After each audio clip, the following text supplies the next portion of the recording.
Edmonton Sports Talk. My God, I loved it. My name's Jay Milne. #Blue. Our sports update deliverer, the Coon. I'm Zachary Kubish, and you're up today. You know what, Reid? You might be on to something. All right, here's what's going on in the NASCAR.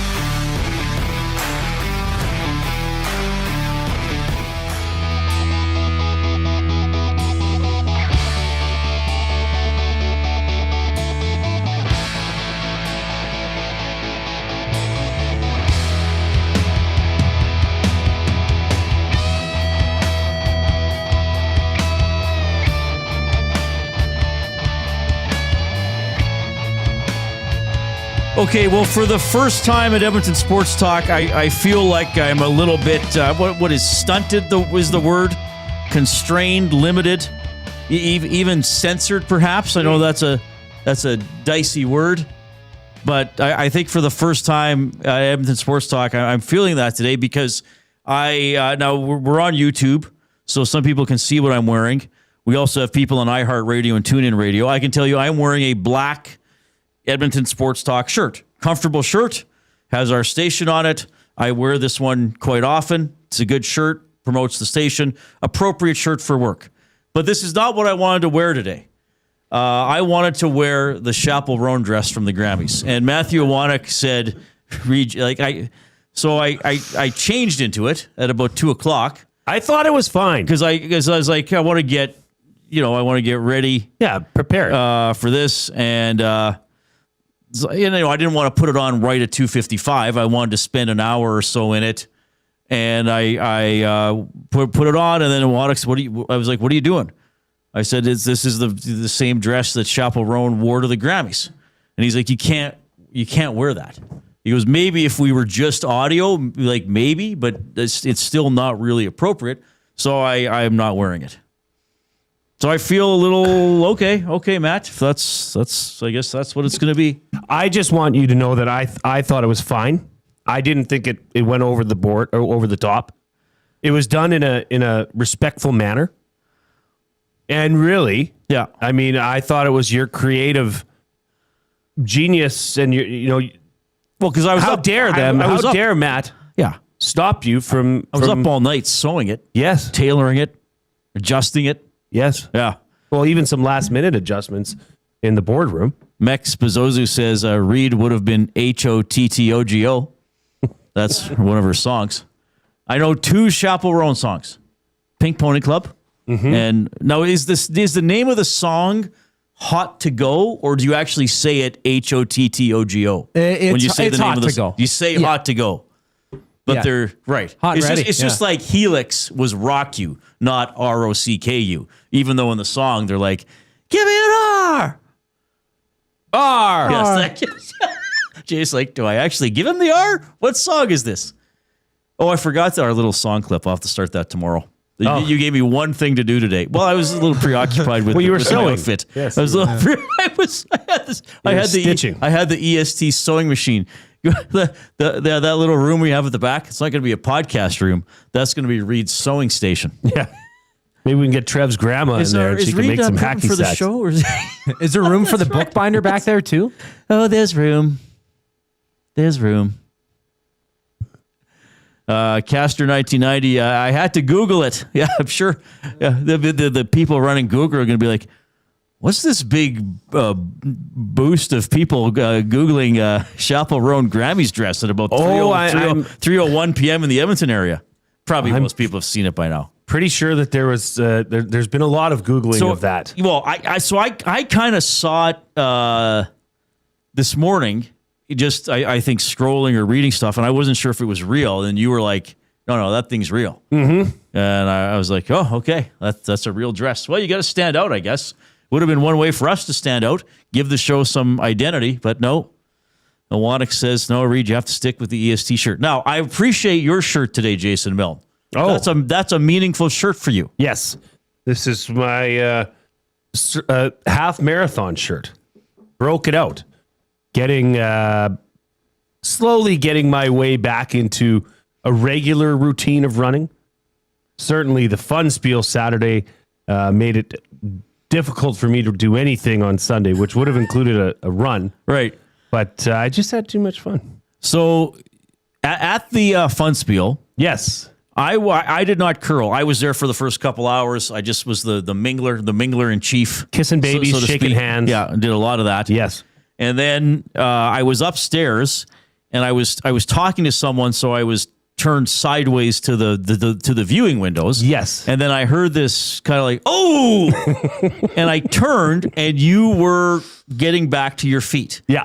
And so Gavin was there. Yeah. Who runs the place, runs the Shamrock, and a couple other people were like, and I saw it was you, and not that I don't care about you, but I was like, I said it's fine. If anybody's fine, it's Jay. Yeah. And then word circulated that your head had struck the ice. Because I was like, okay, if Jay went down to one knee, or even if he fell on both knees or his shoulder, I was thinking to myself, if anybody's going to be fine, it'd be you. You don't acknowledge pain. I don't know if you feel pain. You certainly wouldn't let pain stop you. And then people were still like, oh, is he all right? And I'm like, yes, he's all right. Yeah. He's walking around. And then somebody was like, Reid, he hit his head. Well, and I that's was like, the thing. And then I was like, he probably didn't. I hit my back. Okay, I curl once a year, and it's at this event.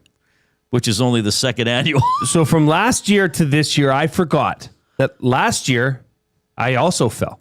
Oh, did you? And I discovered that I need to have grippies on both of my feet. Oh, okay. So I learned that. I figured that out relatively early in the day. And yeah, I was sweeping and my one foot, which didn't have a gripper on it, went woof. And I went woof. And I mean, you came and gave me a couple questions. Well, then I was concerned after the fact. So I gave you a couple questions that only you would know the answer to, and you did. So then I knew you were fine. Though I have to admit, I was sitting at the hockey game later that evening thinking, I hope Jay hasn't since collapsed or something has happened. But it's been almost 48 hours now since it happened. Yeah, I think it was. I think it probably looked worse than it was. Right. I can assure you of that. All is well. Although I do feel like I was in a car crash. My whole body is sore from curling. From curling, right? Not from the fall. Well, partially part of the curling, I guess. I mean, partially from falling and putting my whole body weight on my back. Yeah, I could say that. But my muscles in my groin area and my buttocks that I didn't know I had are rearing their ugly head, and they're pissed off. Yeah, they're barking. So now, have you been wearing the running T-shirt as a T-shirt, or you just grabbed it today? Yeah, it was in the rotation. Okay, because I don't usually wear my running shirts as T-shirts, and as you know, because I signed up for the 5K that I did so late, I got the double XL, and I like baggy clothes, but that's even too. Yours fits quite well. Yeah, double XL on you would be like you'd be swimming in it. It was massive. Yeah. Like I tried running in it, and you can't even run comfortably because your arms are hitting everything. This is an XL, and it's big enough. Like this is a little too big, so I don't wear it that often. But it was on the top of the pile, so I grabbed it and figured, hey, why not? Some people posting here in the nasty chat. Casino dealer Jay says, in regards to the chaperone dress, there was nothing left to go with her outfit. What goes with this? Well, I'm not sure. Jasmine, who you get on the Hangout a couple days a week here on Edmonton Sports Talk, says, hated her dress, was too much of a publicity stunt and not for the purpose of glamour and art. How do you draw the line?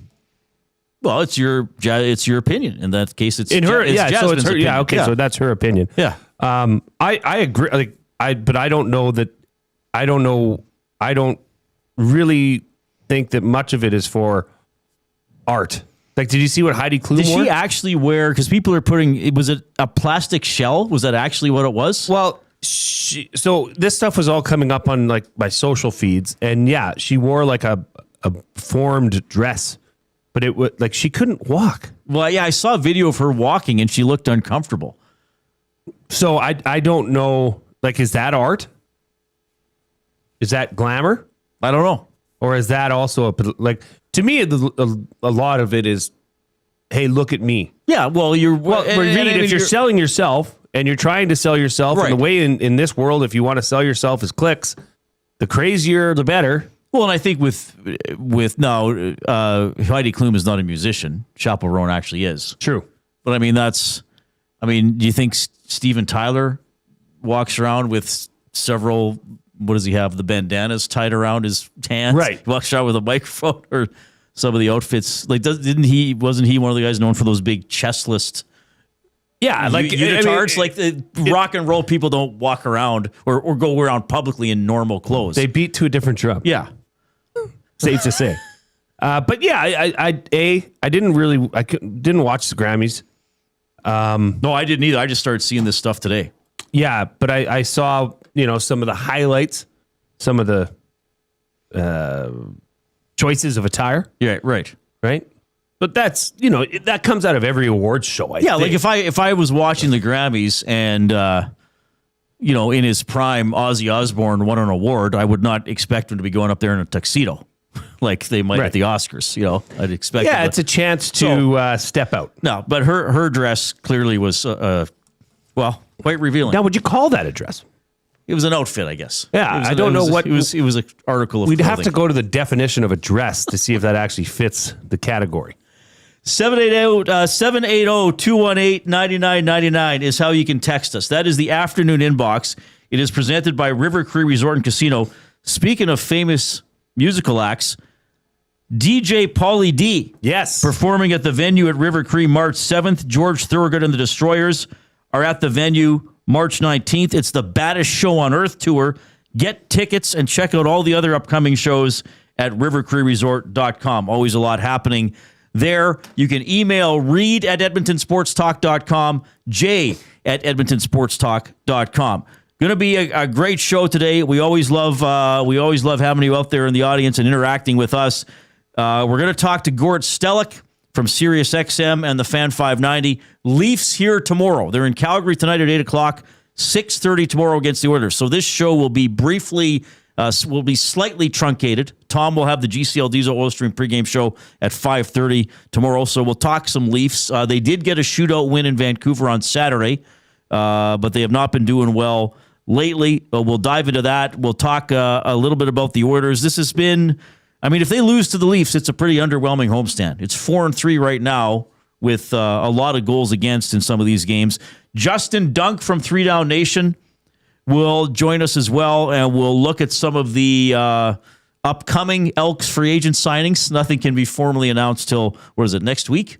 It would be have agreed to terms. Have agreed to terms, right. So we'll look at that. We'll have some of our other fun topics, our words of the day, and all that throughout the course of the program. So, the afternoon inbox, 780-218-9999. Email Reid at edmontonsportstalk.com, Jay at edmontonsportstalk.com. I mentioned TuneIn Radio, iHeartRadio.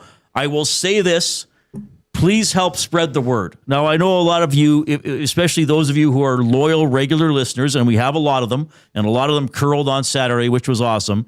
You probably say, okay, Reid, enough with the self-promotion. We're here. But not everybody is here who could be here. And I had this experience this morning. Yeah. I ran into somebody who I hadn't seen in a while, who I sort of knew more through professional circles than personally. And he said to me, "Oh, are you back on the radio or are you doing something else now for a career?" And I was like, "No, I never really left doing talk radio, talk format. I just switched stations." So we got to keep beating the drum. That's why I do that. And that's why we mean that. When we say, spread the word, put the whispers out there for other people. Now, you can also consume us on YouTube, which includes a video element, which we are clothed quite normally. No Grammy outfits here. So you should not be alarmed when you tune in. We have the Nasty Chat going there. That's the chat stream down the right-hand side. Kind of takes on a life of its own, but sometimes we might see a comment or question that we address on air. And if you are on YouTube, give us a thumbs up. Click, click, click. Must you click? Please, please click. Must you click? You must click. Thumb, thumb, thumb. You've been doing a great job getting us over 100 thumbs every show now for several weeks. Let's push for 100 and... But that bare minimum is 100. So if everybody got in there and clicked right away, we'd be off and soaring and pouring gravy all over ourselves. Okay. Let's do this before we have this gentleman working overtime. It is the afternoon headlines presented by 100.3 The Bear, Edmonton's best rock. Stream them on iHeart today. This is Chet Palmer with your sports report. Well, the Oilers took a shot square on the kisser from the Wild. Cookie Jarry got an early trip to the showers. Meanwhile, Pixie Boy cleared waivers. Looks like Ingy is the thingy between the pipes. Leafs and Flames tonight. Gee whiskers, that's like trying to pick between smallpox and polio. It's Groundhog Day. Balzac Billy, better be careful saying that one in church. Hey, Jason Milne, is that 6 more weeks of winter in your pocket, or are you just happy to see me? I'm Chet Palmer.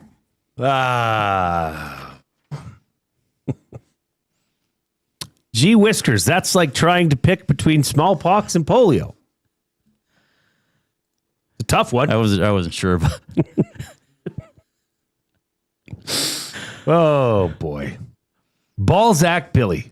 Yeah, it is Groundhog Day. It is Groundhog's Day. Groundhog Day. Pardon me. I made sure I looked that up. It's Groundhog Day. So we have some interesting names. So thanks to, that Lieutenant Eric fellow? Yes. Excellent young man. He's on that Nielsen show. I curled with him Saturday. Yes, 6 to 9 a.m., not just on Edmonton Sports Talk, but also on Cruise 95.7. So he sent me this website, a list of all the groundhogs who do the Groundhog Day ritual. The most famous one in Canada, Wiarton Willie. We got Balzac Billy here in Alberta. What is it? Puxatawny Phil in the States. That's in Pennsylvania. There's another one in Pennsylvania. I don't know why they need two.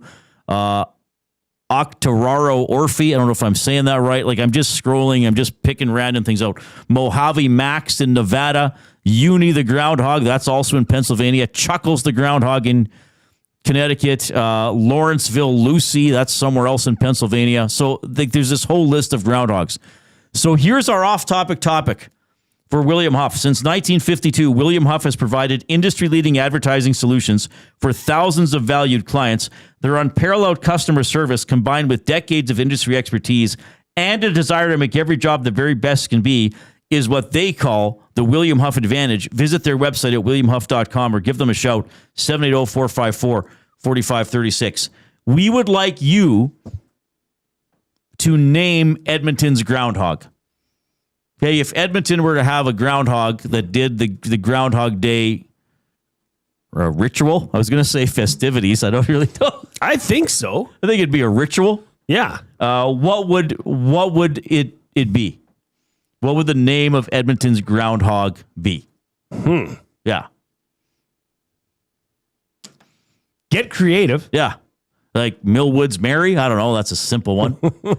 What about the Lago Lindo Liar? Right. Yeah, you could if you do a neighborhood, you can say the event would be in that or whatever in that neighborhood or if you feel comfortable with your neighborhood, you could come up with the one for your neighborhood, or maybe there's a general one or Dross and Arnie. Yeah, there's one. Yeah. That'd be good. Summerside Sally. I do like the Lago Lindo Liar because that is a good one. Really.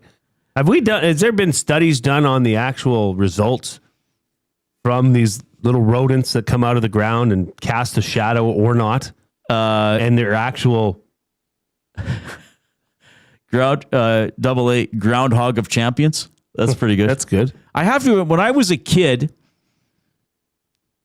it'd be like, well, he I can't remember how it goes, but it's either 6 more weeks of winter or an early spring.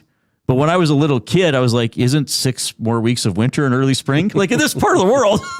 Right. Yeah, it's pretty good. We might think 6 more weeks of winter might be the preference as to having like, that's a good point. Yeah. Oh, wait. Oh, 6 more weeks of winter. Thank God it won't snow in April. Which do we want more? Yeah. Thank God there won't be a blizzard in April.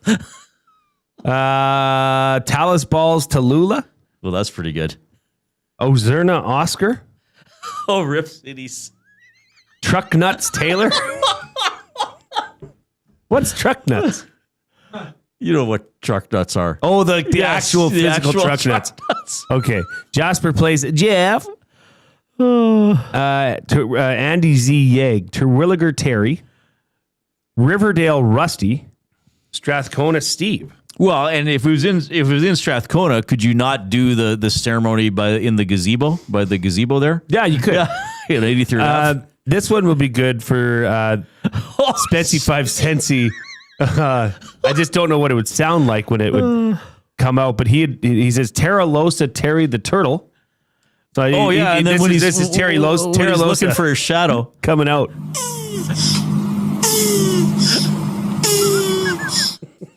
We might have an early clubhouse leader from Mabootski. Bob Stoffhog.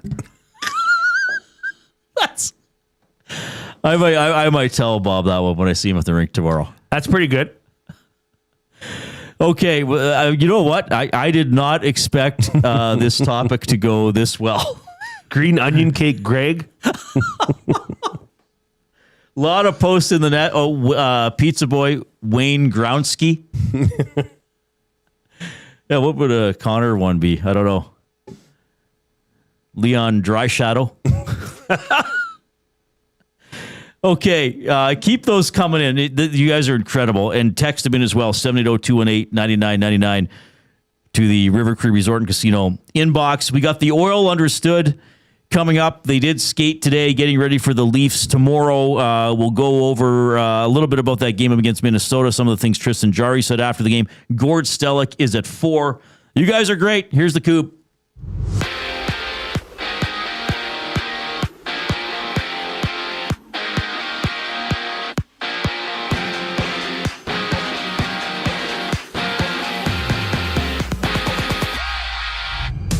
The Oilers have sent Calvin Pickard to the AHL with the 33-year-old posting an .871 save percentage through 16 games played with the Oilers this season. Elsewhere, Edmonton re-upped Atro Lepinen to a 1-year, 2-way contract extension. The 27-year-old has 20 points in 28 AHL games this year. Meanwhile, 63-year-old Barry Trotz has announced his retirement. He will step down as the general manager of the Predators once the franchise hires his replacement. 10 games at ice level. Toronto visits Calgary for puck drop at 8 o'clock.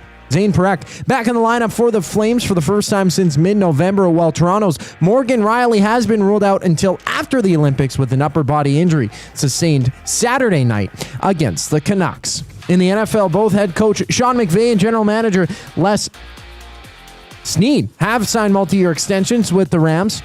They went 12-5 in the regular season, losing to the Seahawks in the NFC Championship game. And there's 4 games in the NBA. 2 minutes left in the fourth. It's a 98-90 lead for the Hornets over the Pelicans. After that, the Rockets and Pacers tip off at 5 o'clock. This sports update is brought to you by Advantage Sports Medicine and Physiotherapy. Connor McDavid's got a team of specialists, and you've got a bag of frozen peas. Get the same locker room approach that's trusted by the best in the game. Call them at 780-460-9977 or visit their website at AdvantageSportMed.ca to book an appointment today. More with Reid and Jay after the break. I'm Zachary Kubish, keeping you up to date. 2 guys and a goalie. Hire it or fire it. Patrick Kane's the best American-born player of all time. I'm going to hire it. The hardware alone, the way he played the game, is so dynamic, so much fun to watch, just a fantastic player. I probably got to hire it. I think he is the best. Now, if we go points-wise, like Medano played in the clutch and grab era. He put up a lot 2 guys of and a points. goalie, presented by GS Construction. Tuesday and Thursday afternoons at noon, only on Edmonton Sports Talk, your clear choice for Edmonton sports. We have what you're looking for. GD Liquidators is Edmonton's one-stop shop for new and used warehouse, office, and industrial items since 1987. You'll find what you want when you want it. Give us a call, visit us in store, or check out the monthly auctions at gdliquidators.com. 100% Canadian owned and operated. We have what you are looking for. GD Liquidators. GCL Diesel has been serving oil country since 1972. From diesel cars to SUVs to pickups. From farm tractors to school buses to a big rig. From diesel generators to forklifts, GCL can test, troubleshoot, and repair all diesel fuel system components. Whether it's injectors, pumps, turbos, filters, or additive, GCL has the parts you need to keep your diesel running the way it should. For genuine diesel parts at wholesale prices, visit GCL Diesel in the West End or online at GCLDiesel.com. GCL Diesel. Diesel understood. Hey Edmonton, did you know a local Play Alberta winner scored over $430,000 on Desert Fantasy? Think about the rec room you could build with that kind of cash. From major casino winners every hour to jackpots worth millions and hundreds of popular games to money that stays in the province, there has never been a better time to sign up for Play Alberta. Download the app today to get started with casino, sports, and lottery, all in one app. Must be 18 plus to play. When you gamble, use your game sense. Sentinel Storage presents Team Canada ski cross racer Reese Howden. Being able to represent a country that has done everything to support my dreams is unreal. To stand on the podium and represent Canada, I don't take it for granted at all. Sentinel Storage, proud partner of Team Canada.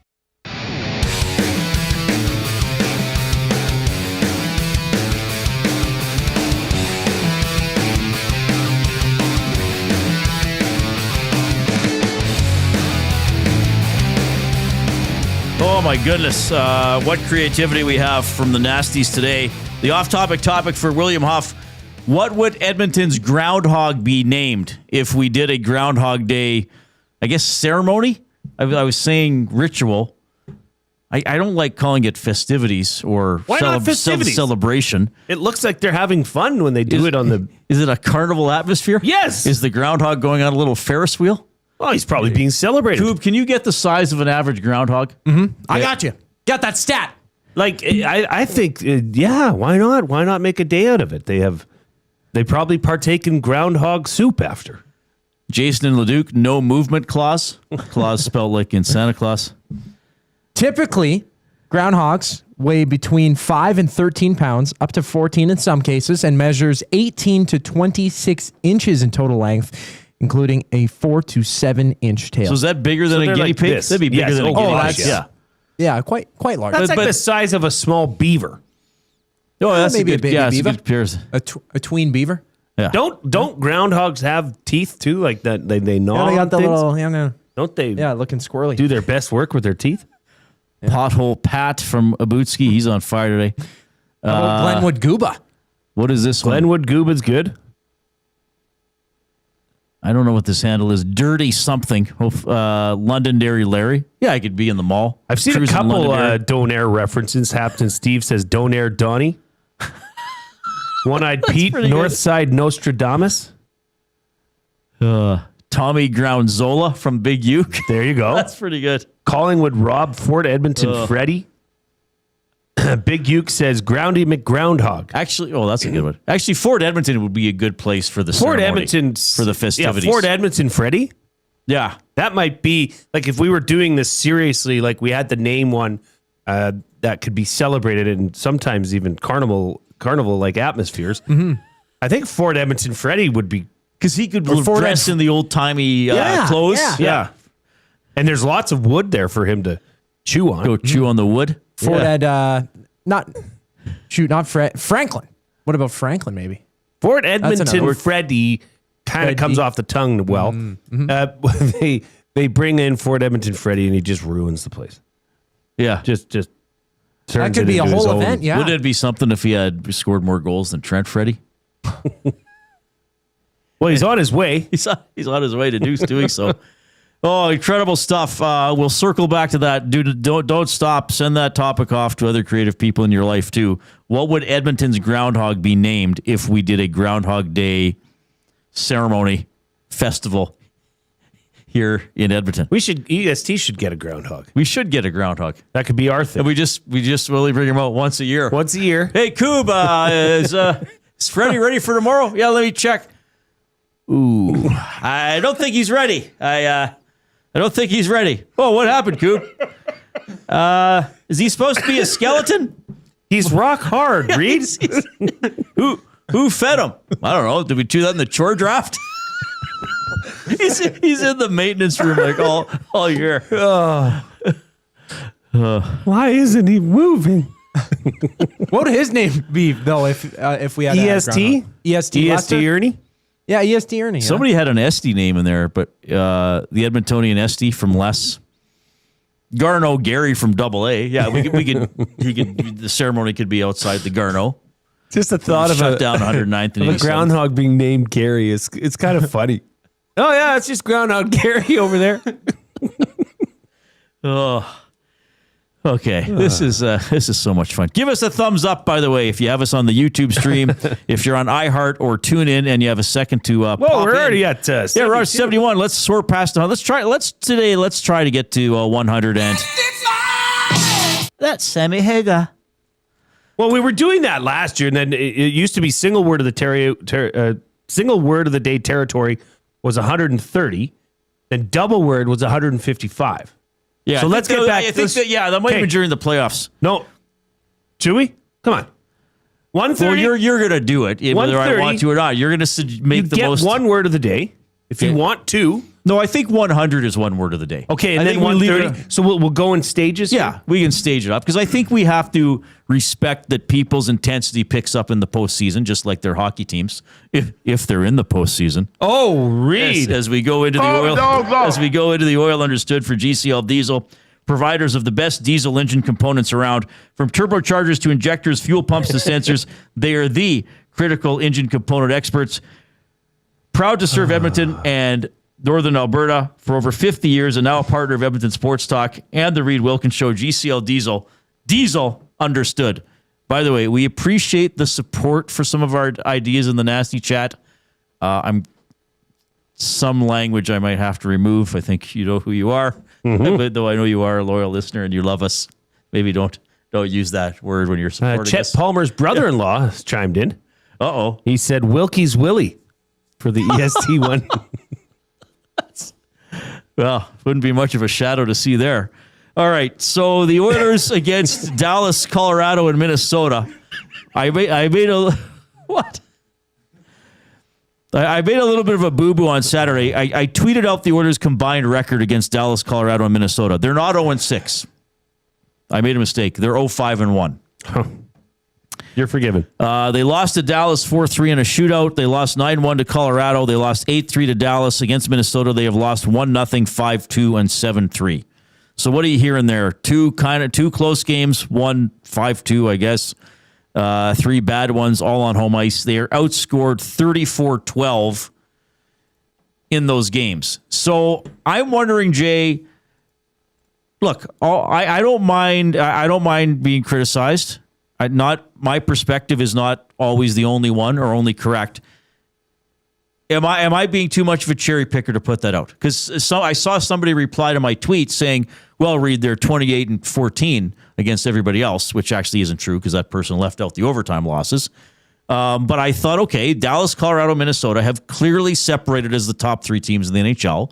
The Oilers have had 6 total tries against those teams and don't have 1 win. I think this is your subtle way of maybe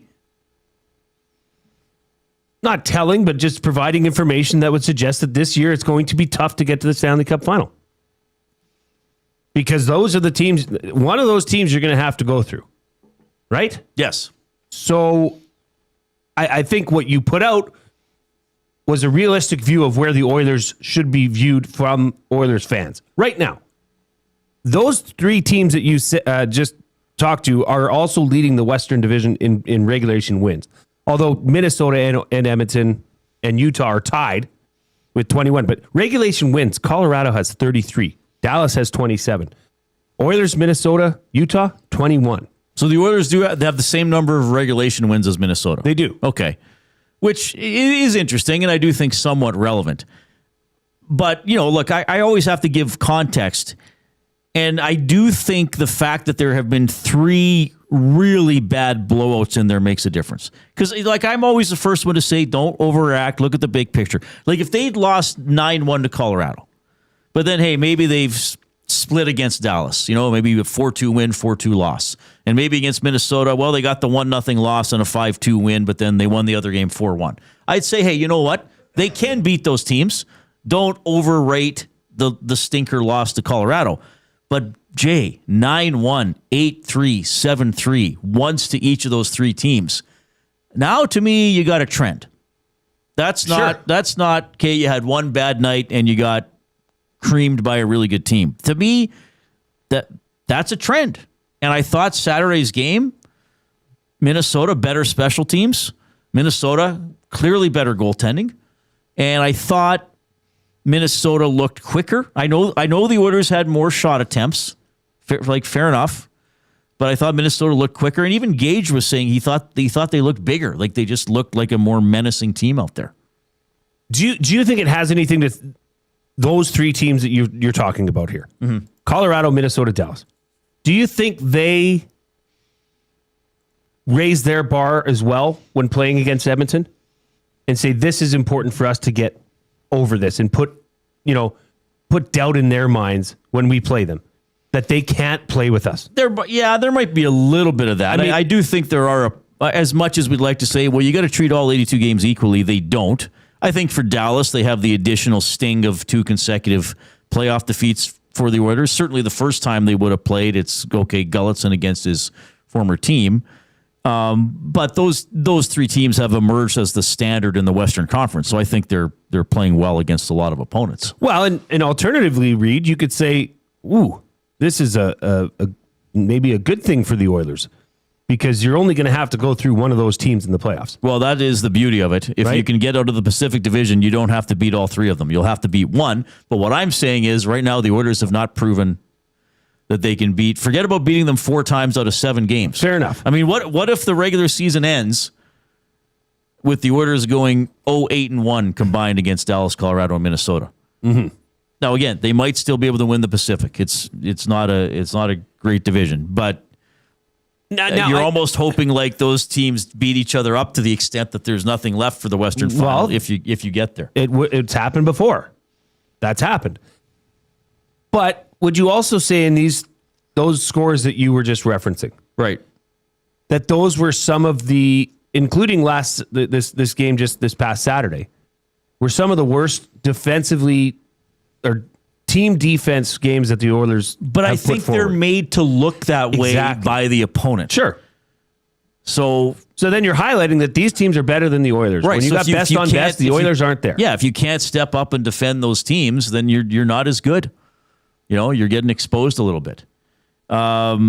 So, I just think that, but like I've been saying now for a few weeks, this is the team.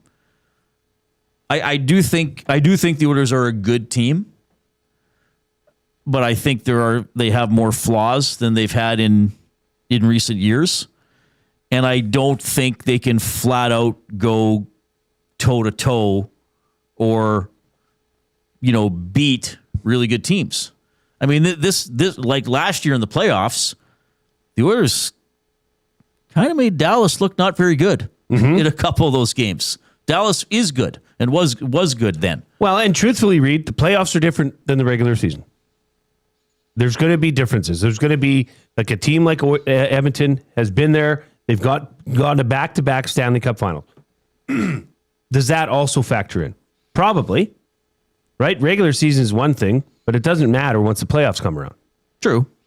And we'll see what the roster looks like by the trade deadline. But I do put some emphasis on those 6 combined games from different parts of the season. They haven't been able to beat one of those teams. Again, the one Dallas game went to a shootout, so I guess you could say they tied them in regulation time. But there are concrete reasons that the Oilers have lost those games. And this homestand, and we're going to talk more about this as we go along. We do have some clips from Saturday night and from today that we want to get to. The 7 games so far on the 8-game homestand, 4 wins, 3 losses. Goal differential, the Oilers are +1, 28-27. Great to be scoring 4 goals per game, giving up almost 4 a game. Power play not good, 16.7%. PK not good, 71.4%. This hasn't been a good homestand. Nope. If they go 5-3, okay, you got 10 out of 16 points. I think you can live with that. If they lose to the Leafs and are 4-4, now again, it's not a disaster. Like 2-6 would be a disaster, but it's kind of like, okay, what did you really do? Mm-hmm. You didn't make up any ground. You didn't get past, but you didn't really soar and pass Vegas or get a lead against Vegas in the standings. It hasn't been great. And quite frankly, how many games have they stolen? Is the Washington game a steal? Certainly the San Jose is. How many games did they steal on this? On this homestand?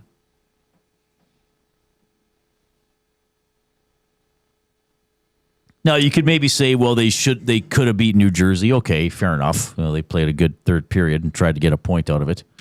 Yeah, I would say the only game that was just a bona fide steal would be that comeback overtime win against San Jose. Okay. The Capitals was somewhat of a shootout. You're saying even though they tied it late against Washington, they played okay. That was just an open, okay. The Governors are off for that game. Right. But against San Jose, they looked like their skates were in cement the first, 20 minutes for sure, and then ultimately came back. But yeah, not a pretty game, Reid, Saturday night. Thankfully, a lot of us were distracted by curling. I was not. I was watching the whole thing. Yeah. But it just kind of unraveled, right? Yep. Relatively quick.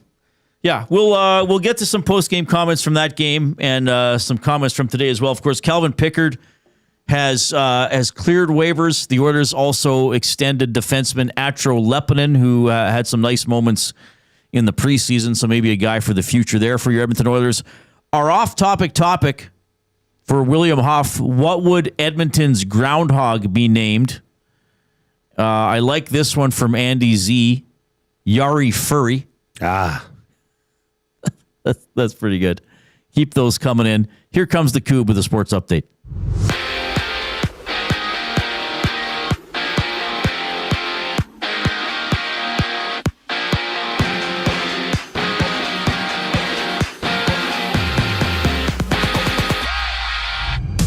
Edmonton's Calvin Pickard has cleared waivers and will report to the Condors after going 5-6-2 with an .871 save percentage for the Oilers this season. In other news, 27-year-old Atro Lepinen has signed a one-year, two-way contract extension with the Oilers. He's good for 20 points in 28 AHL games this year. 10 games tonight. The Flames take on the Maple Leafs. Toronto's Morgan Riley out through the Olympic break. He left Saturday's game against the Canucks with an upper body injury, and the Flames will inject Zane Parak back into the lineup.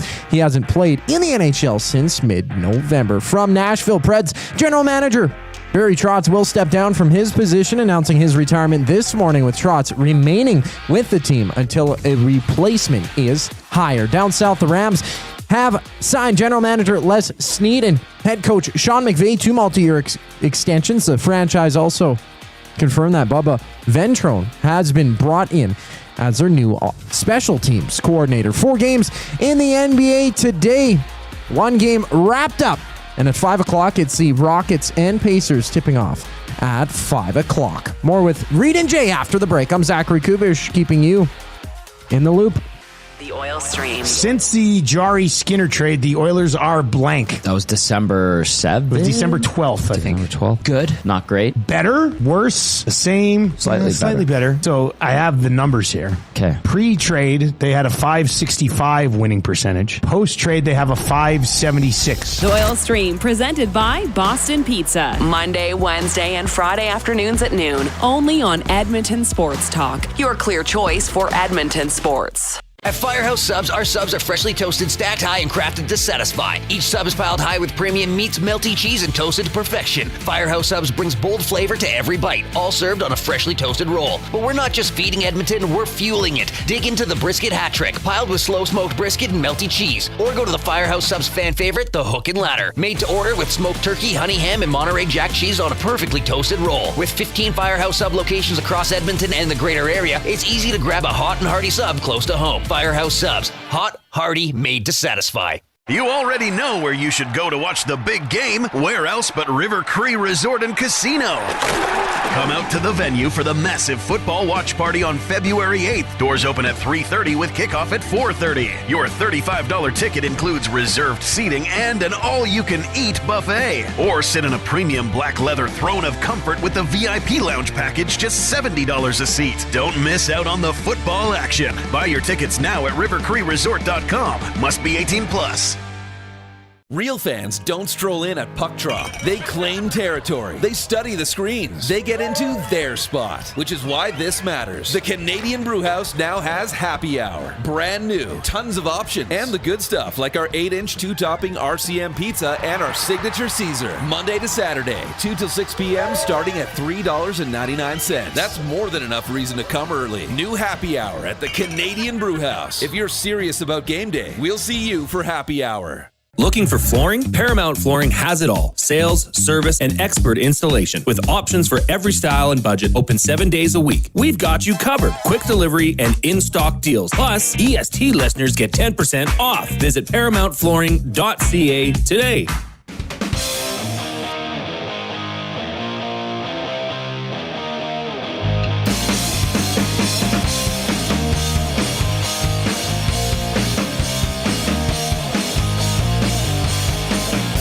My goodness, what a joy to be in the Canadian Brewhouse studio. Check this out. Super Bowl watch party Sunday at the Canadian Brewhouse. The next time it's Sunday, it'll be the Super Bowl Sunday. The Super Bowl Sunday. Enter to win a Lombardi trophy or enjoy $1 Bud tankards and $9.99 2-topping 8-inch pizzas. The Canadian Brewhouse, our house is your house. We're going to have a lot of Super Bowl talk this week as well. That's going to be pretty cool. Well, and just so everybody knows, if you wanted to go to either of our socials, at X, I'm at Jason Milne, at Reid Wilkins. I'm also, what am I? Jason Milne on Instagram. Who are you? What are you? Reid Wilkins on Instagram? I think it's just my name. Give us a follow. Coob, you're Mitchie Zach? What? Mike check Zach. Mike check Zach. It looks like Micah Zach or Micah Zach or something. Oh, does it? I didn't think. Well, if you're watching on YouTube, all the links down in the description below. And if you missed anything, you could check out the timestamps either on YouTube or get it on any Spotify, Apple podcasts, or any other platform. If you missed any segment of the show, it'll all be up each hour individually. All 3 hours of this wonderful show. And follow Yeg Sports Talk on X, and we're also on Instagram as well. I was just going to say, there is a video, a little teaser from our suit measuring, I guess, escapades. Right. Yeah, we went and got fitted. We went and got fitted, so you can see how that went. It's up on our socials now. Give Modern Measure a follow as well. All right. Off-topic for William Huff. If Edmonton had a groundhog, what would it be named? We'll... Les says Jasper Place, Jablonski. Jablonski! Is that your shadow or not? I don't know, Coach. It might be a stick. Okay, let's do this here. Speaking of the Super Bowl. It's Jay. It's play. He's Jay. It's today. It's Jay's play of the day. It's Jay's play of the day. Jay's play of the day. Presented by Play Alberta, your home for online gaming excitement featuring casino games, live dealer action, lottery, instants, and sports betting. Now with the new Play Alberta app, you can take the fun with you anywhere. Download the app or sign up today at playalberta.ca. Well, it's Super Bowl week, Reid. Thank you. That's Jay's play of the day. Is it Super Bowl week? It is Super Bowl week. So I'm going to, I think tomorrow I'll probably put together an Oilers play. Okay. I do have a feeling about that game, so I'll probably show you more about that feeling tomorrow. But for today, it's all about the Super Bowl. Now, I don't know why on here it doesn't say Jay's play of the day, so you'll have to go searching for it. But I'll give you the number first. Are you ready? Plus 688, Reid. Plus 688. That's incredible. Yes. So what this is Jackson Smith and Jigba, JSN, Kenneth Walker III, and Stephon Diggs to combine for 4 touchdowns. So that can be Kenneth Walker gets 3. No. I wonder how that would work. If one guy got all 4, that's still combined. I guess it would be, right? Yeah. So Jackson Smith and Jigba, Kenneth Walker III, Stephon Diggs to combine for 4 touchdowns. Plus 688. You can head on over to playalberta.ca. Click on sports. Click on EST specials. So the way I There's do a the lot odds, cooking here. it's basically 8-1. There's a lot cooking on the old EST specials. I reckon, Reid. There's a lot, yeah. It's I fun. reckon by the time game day comes, there might be 20 or more plays up here. Oh, that's going to be incredible. Yeah, why not? And are we going to do, remember we did that last year where you gave me 10 prop bets? Yes. And then I put $2 on each one, and I think I won on 6 out of the 10. We must. So I think I made like $3 or something like that. Yes, let's do it. Yeah, we can do that maybe on Friday. Yeah, let's do Thursday it on or Friday. We'll have a little fun. That could be our afternoon debate. You can even decide what hat or no hat Bad Bunny's going to wear during the halftime performance. Oh, is that one of the ones? Well, what's that? He wears like a straw hat. You've seen it, I'm sure. If you saw him in it, you'd be like, oh, yeah, that hat. But I think that's a contender. Okay. There's all these big game specials over at playalberta.ca. So head on over there. And if you haven't yet, download the new Play Alberta app. It is seamless and easy to use. And always remember to use your game sense. It's Jay, it's Play, he's Jay, it's today. It's Jay's Play of the Day. It's Jay's Play of the Day. Jay's Play of the Day. Okay, Gord Stellick coming up at the top of the hour just to preview Leafs Oilers tomorrow. Remember, that's a 6:30 game tomorrow, so 5:30 here on EST with the GCL Diesel Oil Stream pregame show hosted by Tom Gazzola. I want to get, because Jay, a lot of times when I hear something or I hear an athlete or coach, an Oiler, usually an Oiler, say something post game, I'll think, I wonder what Jay would think of that. Okay. So Tristan Jarry, who got pulled after allowing 5 goals, 3 of them in the third period, was asked after that game about his play. It's tough. I think the chances that we're giving up, some of the shots, they're tough. I think it's a lot of grade A's, a lot of breakdowns. So I think it's tough to really think about your game at this point. I think it's a whole team game. Seemed like a lot of tough chances in the first period. You made a lot of good saves. Second period didn't go so well. Did you just get worn down, I guess, by the word? No, I think it's just kind of the bounces that went in. I think it's the fourth goal, just unlucky bounce off our defenseman, off the end wall and straight back to him. I think it's things like that just kind of went wrong tonight, and they were on the better side of it. Okay, 2 things. I'll start with the end of that comment or that clip where he talks about the fourth goal, which, yes, it went off a defenseman, off the end wall. Did it happen to bounce right over to the Minnesota player? Yes, Hughes, yeah. It did. But that's a pretty, I think, routine save. Get over, hug the post, because it was from a very tight, tough angle. That one was one that I looked back on and said, ugh, that's not a good goal. Okay, but it happens. Okay, it happens to every goaltender. What I took from the start of that, though, is that he essentially is calling out his team's defensive play and saying, no, I'm not tired. It doesn't wear on me. It's just we need to be better defensively. So I went back and I looked at all 7 of the goals. 5 of which were on him. 5 of which were on him. But still, goal 6 and 7. I mean, let's go through each one, Reid. The first goal, Bush gets caught not paying attention. I don't know. But the first 2 were power play, right? Yes. So a little different, but little different. I mean, you give up a breakaway on a power play because it's not great. That's not great. Goal 2, Stastny. I think you'd like to see more awareness from a player as to where their responsibilities are in front of the net. Yep.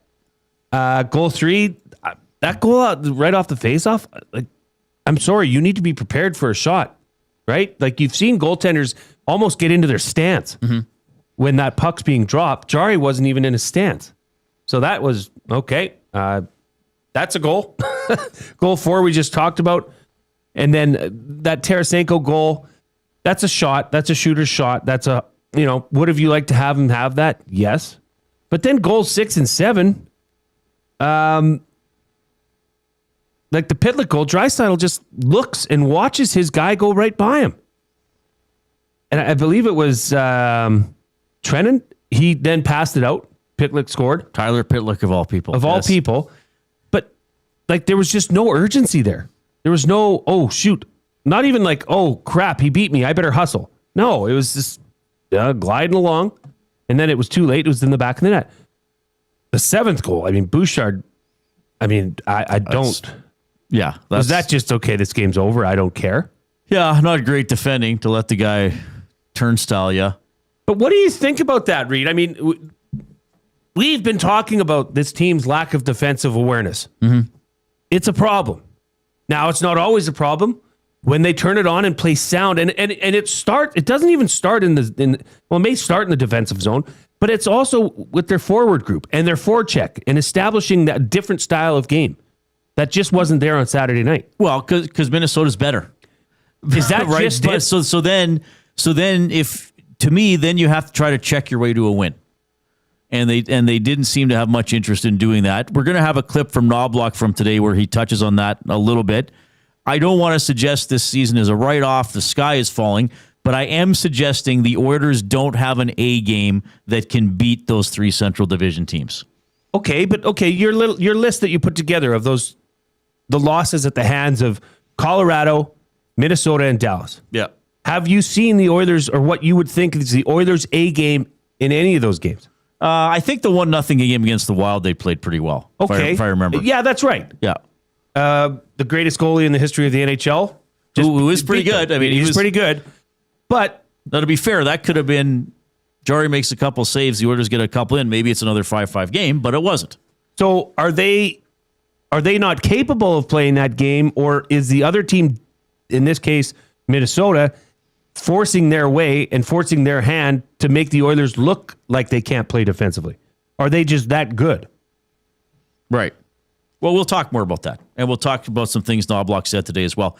Gord Stellick is going to join us in about 4 minutes. Always enjoy having him on the show. He's after the 4 o'clock break. The Lock Shop. He's the same age as Taylor Powell. What have you seen from Taylor Powell to show that this guy is a future starter? What I know is that I've talked to people around the league who think Taylor Powell is going to be a long-time starter in the CFL. Sure. And I haven't heard anybody say that Trey Ford's going to be a long-time starter. No, but you have Buck Pierce and Scott Milanovich want this guy. Well, you could have went and got Taylor Powell through the BC lines. Is Ford an upgrade on 50-year-old Jeremiah Mazzoli? The Lock Shop, weekday mornings at 11, only on Edmonton Sports Talk, your clear choice for Edmonton sports. You've always known GCL Diesel as the experts in diesel fuel systems. But did you know that GCL is also your source for turbochargers and turbo repair? As a turbo supplier for Garrett, Borg Warner, and Holset, GCL can provide genuine original equipment turbos at wholesale prices. Whether it's diesel, gas, natural gas, or performance, we can provide you with the turbo or custom repair you require. Turbo questions? We've got turbo answers. Visit us in the West End or online at GCLDiesel.com. GCL Diesel, turbochargers, understood. Edmonton. Be part of history. Support Canada Soccer's men's national team as they battle Uzbekistan in the final send-off series ahead of the FIFA World Cup. Monday, June 1st at 7 p.m. at Commonwealth Stadium. Tickets on sale now at Ticketmaster.ca. You already know where you should go to watch the big game. Where else but River Cree Resort and Casino? Come out to the venue for the massive football watch party on February 8th. Doors open at 3:30 with kickoff at 4:30. Your $35 ticket includes reserved seating and an all-you-can-eat buffet. Or sit in a premium black leather throne of comfort with the VIP lounge package, just $70 a seat. Don't miss out on the football action. Buy your tickets now at rivercreeresort.com. Must be 18 plus. Time for a new career in 2026? Or maybe your kid is still pondering their path.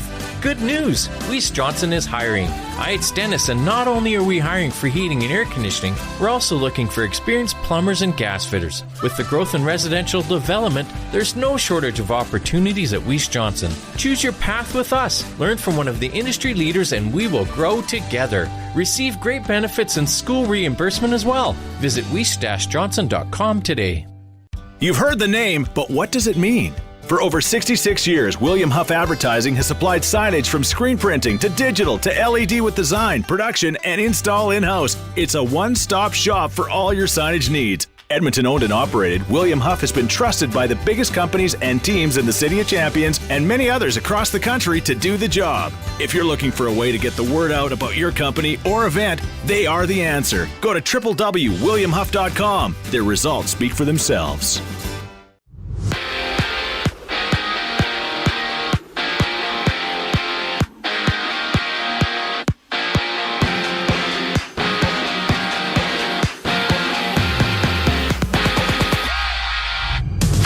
Edmonton's Calvin Pickard has cleared waivers and will report to the Condors after going 5-6-2 with an .871 save percentage for the Oilers so far this season. In other news, 27-year-old Atro Lepinen has signed a one-year, two-way deal with the Oilers. He's good for 20 points in 28 AHL games this year. 10 games tonight. The Flames take on the Maple Leafs. Toronto's Morgan Riley out through the Olympic break after leaving Saturday's game against the Canucks with an upper body injury. From Nashville, Predators general manager Barry Trotz will step down from his position, announcing his retirement this morning. Trotz will remain with the team until a replacement is hired. Down south, the Rams have signed general manager Les Snead and head coach Sean McVay to multi-year contract extensions, and there's 3 games to go in the NBA tonight. The Rockets and Pacers hit the deck at 5, while the T-Wolves and Grizzlies tip off at 5:30. I'm Zachary Kubish. That was your Sports Update. Hour 2 of the Reid Wilkins Show starts right now.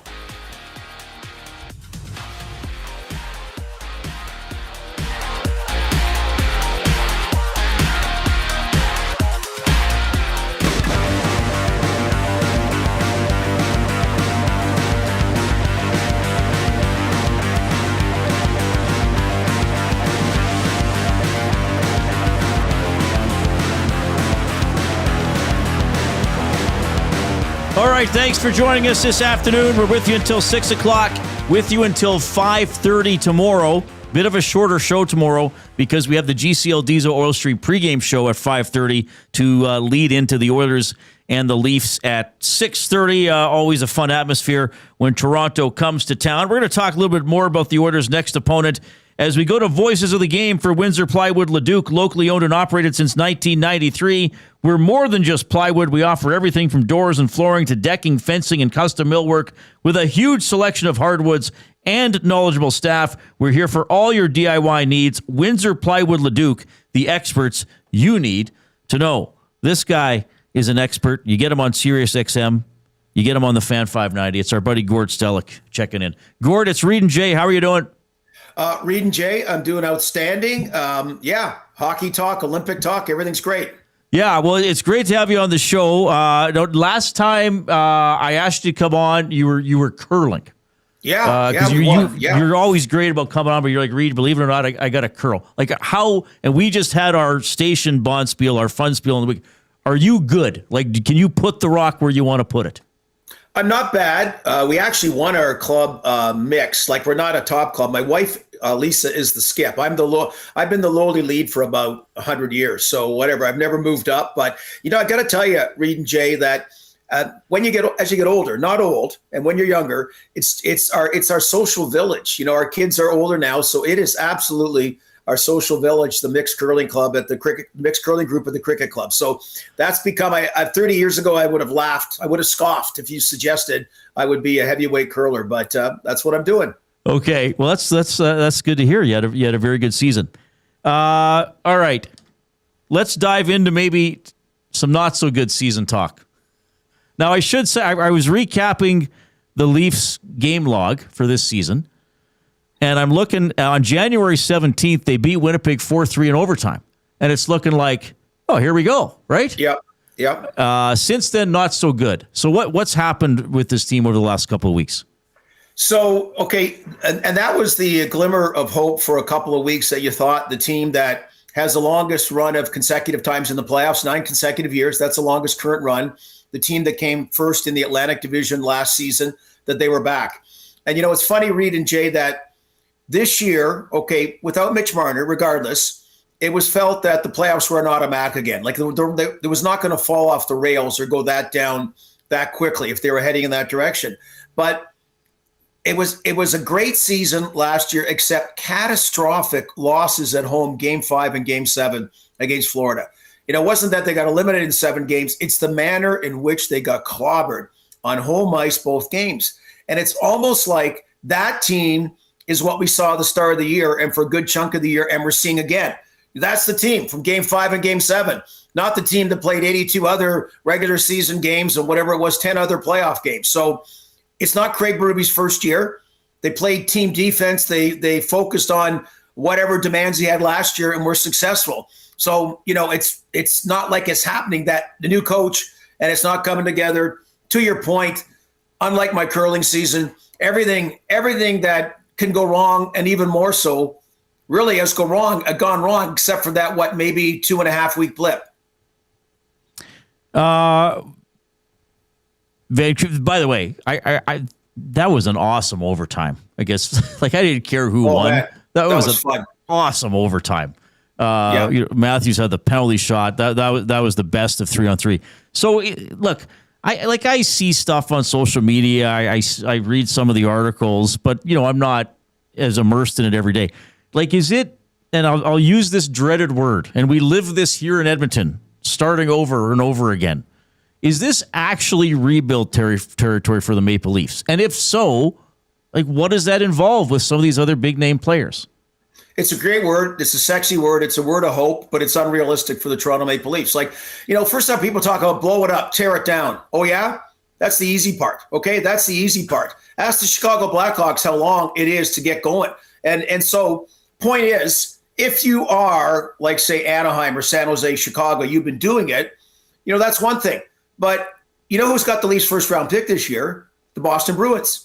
At the Brendan Carlo trade. They got Fraser Minton, and they get the first round pick, and it's only top 5 protected because they assume to be in the playoffs. No big whoop, but that pick could be 10th, 11th, 12th. So you've traded away first round picks for Scott Lawton, for Nick Foligno, for Ryan O'Reilly, for Jake McCabe. You're screwed, okay? You're screwed.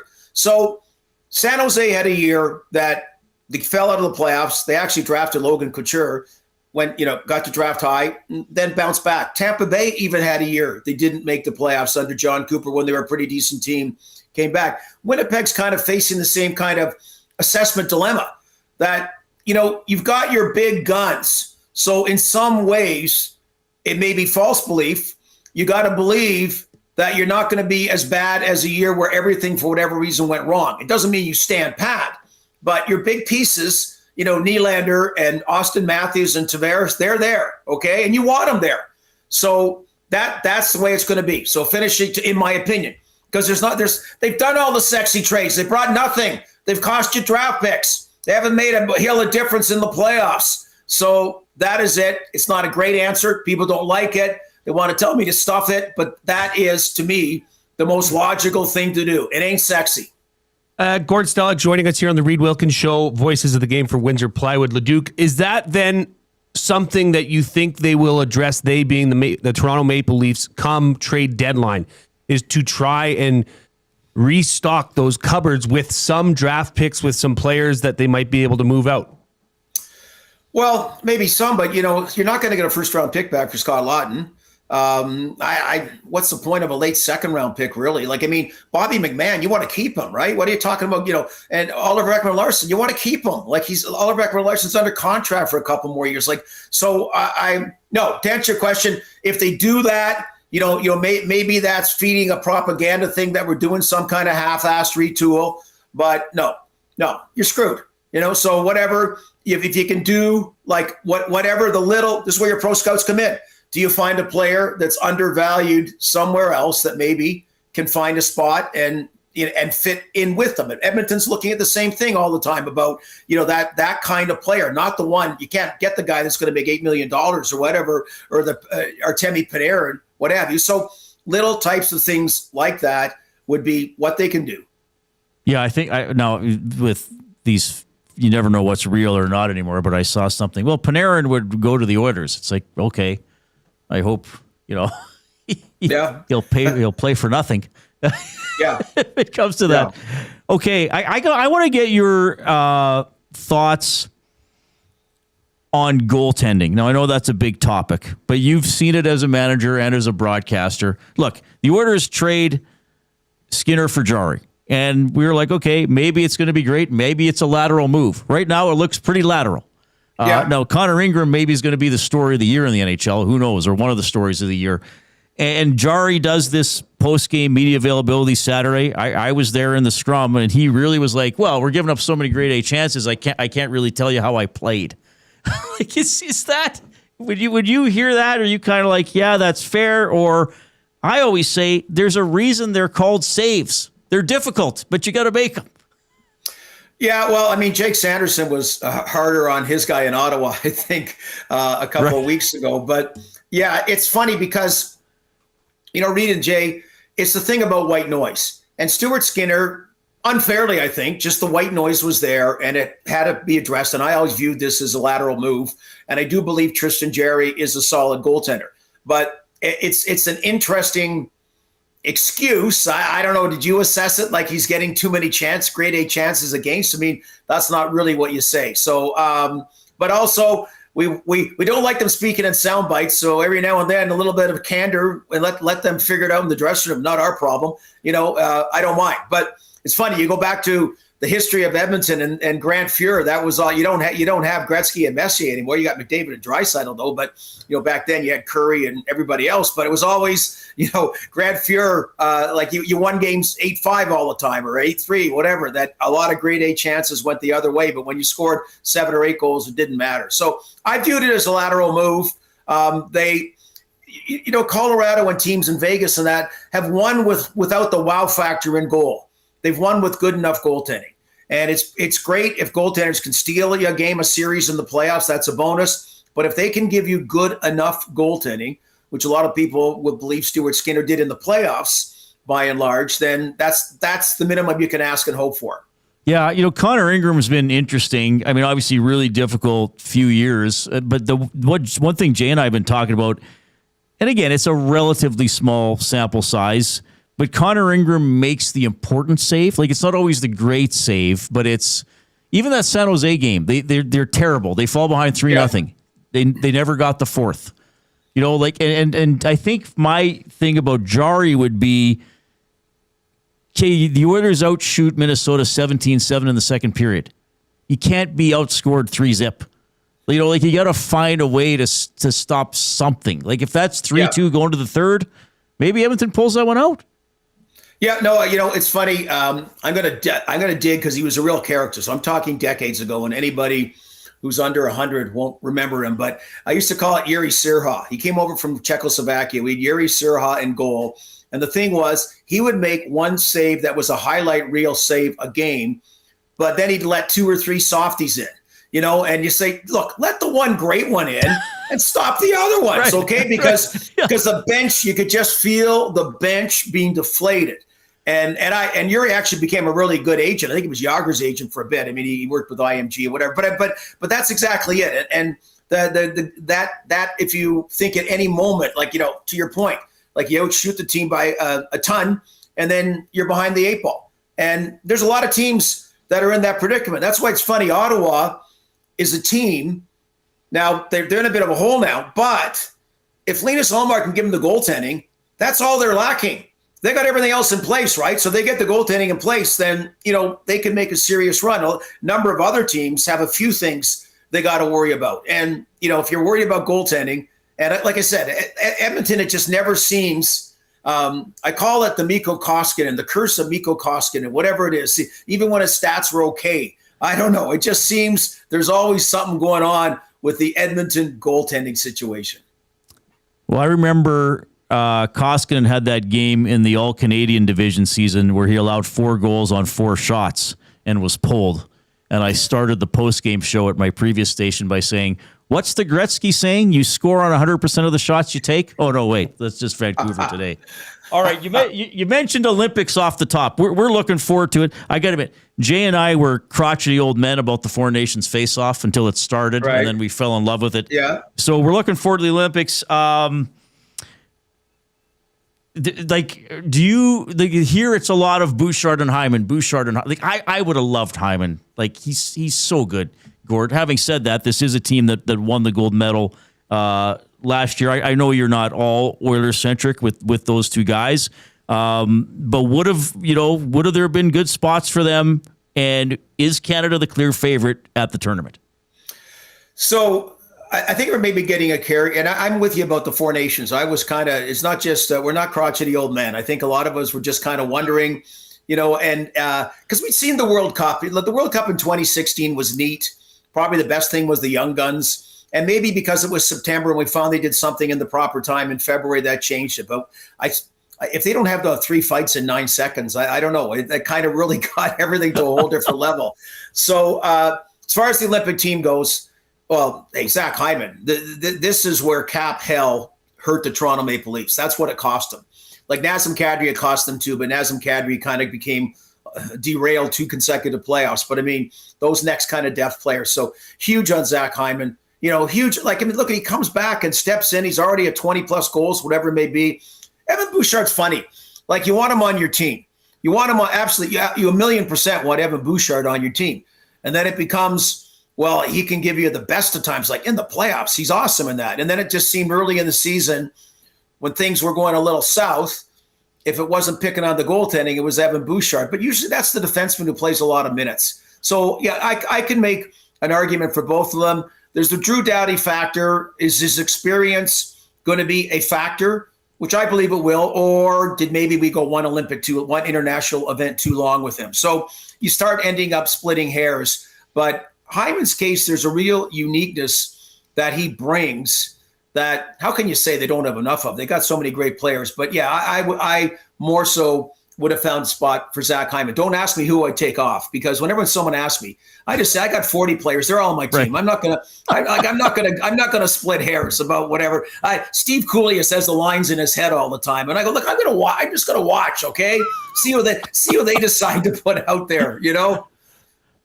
Yeah, it'll be incredible. Yeah, I don't worry too much about the lines combinations, and as we know, they change all the time, especially here in Edmonton. Gord, you're the best. We love having you. Great hockey talk and great curling talk. That was a nice addition to this interview as well. Yeah, we just had our Funspiel this last weekend, and I was the lead for our team as well. So Gord, I know how important the lead is. So thank you for doing your work with your team there. It's a thankless job being the lead. My muscles in my legs are sore. I didn't realize I had these muscles, Gord, but after one day of continuous sweeping, I've since discovered them. So thank you for all the hard work you do. Well, it's deceptive. Years when I did an all sports show, we had Glenn Howard on after he won the Brier on my morning show. And then I said at the end, hey, can I ask you a personal question, like on air? And he was a little nervous. And I said, look, I'm at the cricket club curling. I've been the lead for whatever on my team. And I said, they tell me how important the lead is. I said, is it really that important, or are they giving me a line? And he gave me a great answer, what leads do and why lead was so important, wax poetic, and then says, but for club curling, they're giving you a line. So I always love that answer. So anyway, I'll go back. Jay, you and I will do that thankless job for, I don't know, till someone lets us play second or vice, I guess. There we go. Take care, guys. See you, Gord. That's Gord Stellick checking in. Voices of the game for Windsor Plywood Leduc. He is a great guest, knows his stuff, and as you heard there, can tell a tale or two as well with Sirius XM and the Fan 590. Like that, like he made a great point about the Leafs. And yes, everybody, we realize most of our audience is enjoying this Leafs slide that did get at least momentarily halt. Like, who are people cheering for tonight? You can let us know that as well. 780-218-9999. Afternoon inbox for River Cree Resort and Casino. Watch party for the Super Bowl on Sunday. Doors at 3:30, kickoff 4:30. Tickets starting at $35. All you can eat buffet. Who are you cheering for tonight? You can let us know that as well. But like, it's great. Well, rebuild. Well, we're doing bad. Rebuild. Well, okay. How many years do you want to miss the playoffs? Yeah, it's a dangerous word. In Edmonton, it was 10. Yeah, and of course there were bumbles along the way, but that's the risk you take. I mean, Anaheim's been out for 7 or 8 years. San Jose, Chicago. Now Chicago did win cups before, but okay. And it's like, okay, so you have Matthews, you still have Nylander, you still have Tavares. Like, rebuild. So what? You want to just trade those guys? Yeah. Like, okay, well then you're not going to score many goals for about 3 years. Like. That's the risk you take. Well, and like he said, the people that are being put forward, like Ekman Larsson, like, you don't want to get rid of a player like that. Yeah, you don't want to get rid of all your good players. So I think this is just a bit of an off year for Toronto, to be honest. I don't think they're as bad as they're playing. You know what I mean? But the playoffs are looking increasingly unlikely for them at this point, too, right? I mean, what are they, 8 points out? Yeah. 27 games to make left. That up. Yeah, it's tough to make that up. All right, you can also post in the Nasty Chat on YouTube. If you are there, please give us a thumbs up because we're at 99 thumbs. So let's get to our initial goal of 100, and then we'll see how high we can go. Maybe we can get to 100 and... Click, click, click. Must you click? Please, please click. Must you click? You must click. Thumb, thumb, thumb. All right, we'll get a little bit more into some Oilers comments from after practice today. Draisaitl, Ekholm, Knobloch, all speaking. We will look closer at the upcoming roster additions for the Edmonton Elks through free agency. All coming up. Here's the Coop.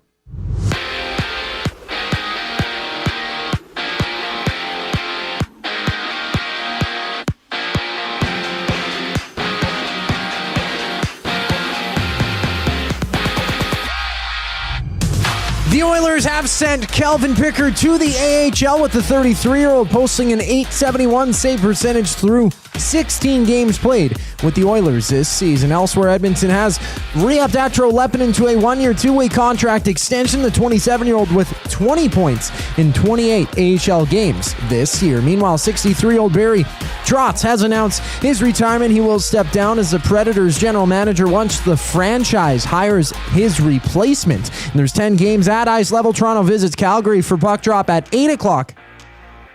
Zane Parekh of the Flames returns to the lineup for the first time since mid-November, while Morgan Riley has been ruled out until after the Olympics with an upper body injury sustained Saturday against the Canucks. In the NFL, both head coach Sean McVay and general manager Les Snead have signed multi-year extensions with the Rams, and there's 4 games in the NBA. 1 game wrapped up, 3 games to go. The Timberwolves and Grizzlies hit the deck at 5:30. And at 8 o'clock, the 76ers clash with the Clippers. This sports update is brought to you by Paramount Flooring. From custom homes to small renovations, Edmonton's top builders and contractors rely on Paramount Flooring. Their in-house team handles everything from selections to completions, keeping projects on track and on time. Visit their showroom, open 7 days a week, or find them at paramountflooring.ca. The Reid Wilkins Show rolls on after the break. Comes Zachary Kubish, keeping you up to date. The Nielsen Show with Lieutenant Eric. Darren Dreger. I can appreciate why Edmonton would be talking about the idea of Bobby McMahon because he'd tick a lot of boxes. Skate, forecheck, and he gets timely goals. He can be productive. Back-to-back 20-goal guys, they're coming in at around $5 million. So what does Edmonton have, or what does a team have that is going to catch the attention of Brad Treliving in a trade? For me, it's a first-round plus. I mean, he's that good. The Nielsen Show with Lieutenant Eric. Weekday mornings, 6 to 9. Only on Edmonton Sports Talk, your clear choice for Edmonton sports. Hey Edmonton, did you know a local Play Alberta winner scored over $430,000 on Desert Fantasy? Think about the rec room you could build with that kind of cash. From major casino winners every hour to jackpots worth millions and hundreds of popular games to money that stays in the province, there has never been a better time to sign up for Play Alberta. Download the app today to get started with casino, sports, and lottery, all in one app. Must be 18 plus to play. When you gamble, use your game sense. When you cater with Royal Pizza, you're getting the same great pizzas, pastas, and salads you love, just bigger and built for a crowd. Perfect for teams, offices, or parties, Royal Pizza's catering brings real value around $10 per person. Delicious, high quality, and easy. If you like their pastas, you'll love their catering pastas even more. Visit royalpizza.ca or contact your local store for exact pricing and details. So come on home, Royal Pizza, still making it great. At Firehouse Subs, our subs are freshly toasted, stacked high, and crafted to satisfy. Each sub is piled high with premium meats, melty cheese, and toasted to perfection. Firehouse Subs brings bold flavor to every bite, all served on a freshly toasted roll. But we're not just feeding Edmonton, we're fueling it. Dig into the brisket hat trick, piled with slow-smoked brisket and melty cheese. Or go to the Firehouse Subs fan favorite, the Hook and Ladder. Made to order with smoked turkey, honey ham, and Monterey Jack cheese on a perfectly toasted roll. With 15 Firehouse Sub locations across Edmonton and the greater area, it's easy to grab a hot and hearty sub close to home. Firehouse Subs. Hot, hearty, made to satisfy. When gambling, set a budget before you play. Stay informed and visit GameSenseAB.ca to learn how. Remember, if you gamble, use your game sense. Since 1952, William Huff has been the heartbeat of Edmonton's advertising world. From humble beginnings to a citywide powerhouse, we've been the go-to for signage from print to design and installation. Partnering with Edmonton's top sports franchises and major events, we've helped shape the city's global reputation. Our secret? Unmatched customer service, decades of experience, and a passion for excellence we call the William Huff Advantage. Visit us online at williamhuff.com. Hot tub peekaboo. Oh. Hey, hey. Hot tub peekaboo. At Glue Guy's place having some beers. Hey, hey. Hot tub peekaboo. Laughing so hard you just All right. are in This is the tears. famous song. Sunday afternoon, what should This is you and Trev. Were you Almost and Trev? had a chance to do it on Saturday. Were you in the hot tub? You weren't. We weren't. We ran out of time. You see, I had a basketball game, my daughter's game in Camrose Saturday morning. Oh, right. So I didn't get back till about 2 o'clock, and we had to make our way down to the Shamrock. Yep. So we looked at the hot tub. We looked at it. Just looked at it from afar. From afar. That's great. Thanks a lot for joining us this afternoon. He's Jason Milne. I'm Reid Wilkins. Zach Kubish is at your technical desk. Edmonton Sports Talk presented by Play Alberta. Why settle for less when you can have it all? Only Play Alberta brings you casino games, live dealers, lottery, instants, and sports betting all in one place. PlayAlberta.ca, the Play Alberta app. Don't forget to use your game sense. And of course, they're already starting to accumulate. There will be a lot of Super Bowl sprinkling opportunities under EST specials between now and Sunday afternoon. Several. Which is going to be fun. So you have a cool one already today if people missed it earlier. Yeah. So, go ahead, Reid. So over at I want to EST see if I can remember it. specials. 4 touchdowns combined by Smith and Jigba, Diggs, and Walker. Correct. So players from different teams, whatever, you can do that. 4 touchdowns combined. And I went because I was between Hunter Henry and Stephon Diggs. So I went to Maddie and I said, New England Patriot, who do you think? Travion Henderson, Hunter Henry, or Stephon Diggs? Diggs. Right. Then I went to you, Diggs. Oh, yeah. That's why you asked me that. Yeah. So, I mean, that is a play that if this is any semblance of a higher scoring game, that's decent. Yeah. Well, Walker had 3 touchdowns against the Niners. What did JSN have? Did he have 1 in each game? Yeah. Good player. Not bad. Spency 5 Centsy in the Nasty Chat says, Reid, you can't wear the Chappell-Roan Grammy outfit to the next hot tub peekaboo. Why not?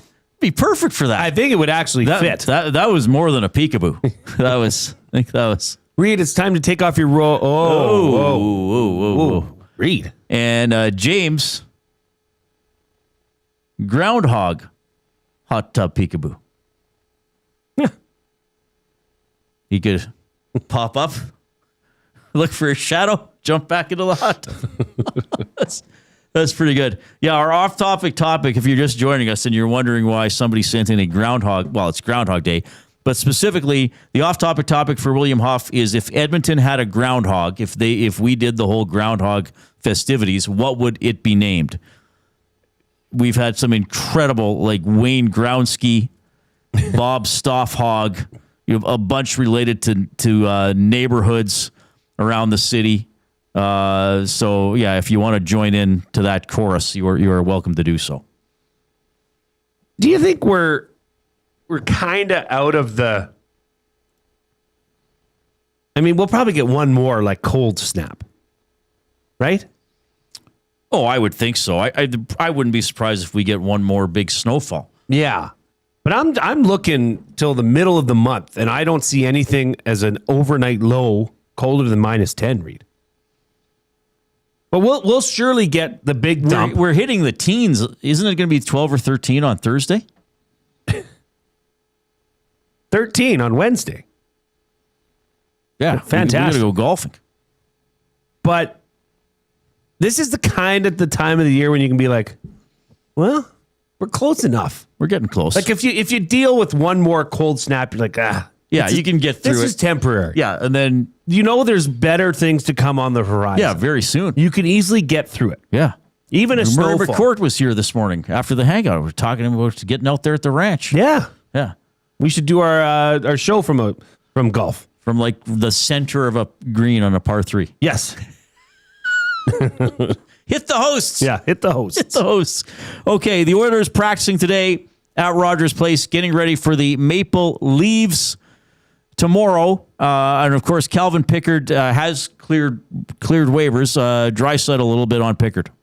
It's not fun. I think I speak for everyone in here that he's one of the greatest teammates all of us have had, and did a lot of great things for this organization. Played a lot of big games, a lot of big wins. So yeah, that part of the business is always tough to see people go or leave for a little bit. Yeah, not easy certainly, but whatever happens, he's a great goalie and he's a great human being, so he's going to be okay. Yeah, well loved in the locker room. I mean, look, he's still going to be in the Oilers organization, but I guess him clearing waivers and now can be assigned to Bakersfield is a little bit of a demarcation point in his career, though you never know when you might need somebody like that. So that's one of the news items from today. We've been talking about the goaltending, the defending. I mean, really, it's been a subject off and on all year long. I mentioned on this homestand, they've played 7 games, 28 goals for. That's pretty good. 4 a game. 27 against, right? Power play not good, 16.7%. PK not good, 71.4%. They are out shooting their opponents about 32.5 to 26.5.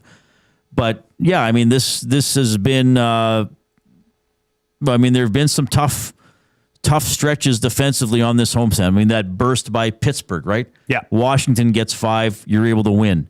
What was the Anaheim game? 7-4. It wound up with a couple of empty netters. The rally against San Jose. Okay, great. They got the win, and then clearly giving up 7 against the Minnesota Wild. Knobloch commenting today with just the team kind of being in a defensive funk. I think a lot of it's just awareness to details and not paying enough attention to or commitment to playing good defensive hockey. I think overall, scoring goals has not been an issue. We've been creating a lot of offense. We've been scoring a lot of goals, whether it's been a power play, 5-on-5. But I think every time we're out there, we're thinking about scoring goals rather than defending, and a lot of our issues are on that. And, last couple of years, we've been pretty good defending. Not the best, but overall, one of the better teams. And this year, we haven't nearly been at that same level. Yeah, I mean, he talked in there about a little bit about a mentality. And when they beat Nashville, remember against Nashville, they had an outburst, right? The 4 goals and 349 or whatever it was, all by defensemen. And he said we got those opportunities because we checked well. Yeah. And and this has kind of been ongoing for years. I don't think it's fair to say the Oilers have never played good defense. I don't think it's fair to say they have never had good goaltending. I think that is a bit of a. I don't think that, but I think that would be unfair to say about this team. But now, when it just seems when it gets bad, it gets really bad. Correct. And I mean, there's ebbs and flows to seasons, and there are slumps and there are hot streaks. I do believe those are real things. But he said it. They're in the mentality now where they're trying to get offense. And I guess they had some games where they had to score, and maybe you start leaning that way. But this is what I'm getting back to. When you play Dallas, Colorado, and Minnesota, it has to start with, okay, we're not screwing around in our own end. right? And we and I know it's a thing in the NHL, and I brought this up to Tom after the game. The game has changed. There's no red line. There's skilled defensemen who can move the puck. I mean, you see it, Jay.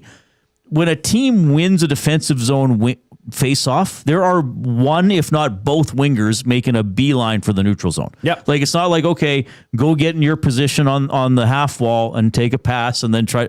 They're like, we're going. But I mean, what if you just had a little bit more of the mentality, like, okay, we got to safely get the puck out first. Then it's playtime. Now, they're capable of doing it. For the most part, this isn't a young, stupid team that hasn't done it. I think maybe some of it has drifted away from them. I do think they're going to play better. I do think they're going to have some great wins between now and the end of the season. But this is what I'm getting back to Dallas, Colorado, Minnesota. Okay, that game against Minnesota needs to start with the mentality own end first, checking first. Then we're going to get our opportunity to play if we do that. Who knows, Jay? This is going to sound counterintuitive because we complain all the time, me included, about the Oilers not starting the game very well. Maybe getting an early goal was the worst thing that could have happened to them. Because maybe they thought, like, holy crap, we're going to have play time against Minnesota of all teams. And then it wasn't. Knobloch made a good point after the game Saturday, too. I asked him where it got out of control in the second period, and he said it got out of control in the first period because we took 3 offensive zone penalties. Yeah. That also can't happen. Yeah, I mean, but okay, look at December 2nd when they went to when Minnesota shut them out. Right? 1-0. That was a pretty darn sound game by the Oilers. Mm-hmm. Right? They're capable of doing this, Reid. And maybe this is, I guess, the best time to find out how to do it or to learn your lesson from games like this and series against these teams that are at the top of the Western Conference. Is that you need to have and start with defensive reliability in the back end. Right. Start there and then build your way out. Not the opposite way. Because it's just not sustainable for this team. Right. Yeah. Like, I know there's a lot of emphasis on puck possession and shot volume and all that kind of stuff. And I, of course, that's important. I mean, hockey's a complex game. You have to be good at both ends, right? Like, there's a lot of teams over the years who have played good defense and didn't win because you can't win a game 1-1. Well, how much or down 1-0? But how much sustained offensive zone pressure was there from the Oilers on Saturday night? Well, they did have some looks. I mean, they did have a lot of shot attempts by the end of the night, right? But it's in the context of in pursuit the whole time. Yes, and it just feels like when they can get into that rhythm of starting defensively, it just transfers further and further up the ice to when they're pinning a team in their own end for a line change, and twice or 2 to 3 times a game, and you can just see the wheels falling off with this team at times. All right, we are in the Canadian Brewhouse studio. Taco Tuesday, that's tomorrow. Just leveled up at the Canadian Brewhouse all day. $3.49 new tacos and quesadillas. After 4 p.m., sip on $5.99 margaritas, $2 off Corona tankards, and tequila shots starting at $5.99. More on the Oilers and the National Hockey League as we move along. We're also going to dive into some significant moves made by your Edmonton Elks with Justin Dunk from 3 Down Nation. Coming up.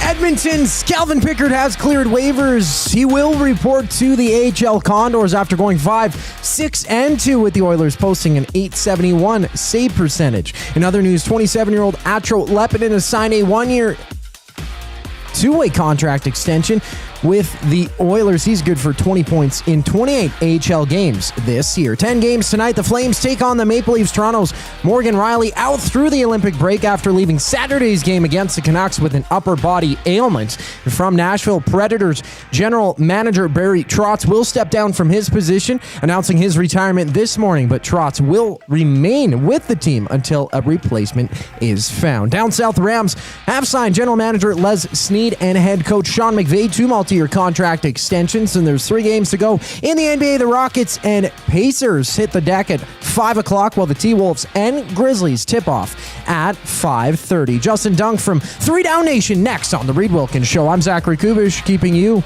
up to date.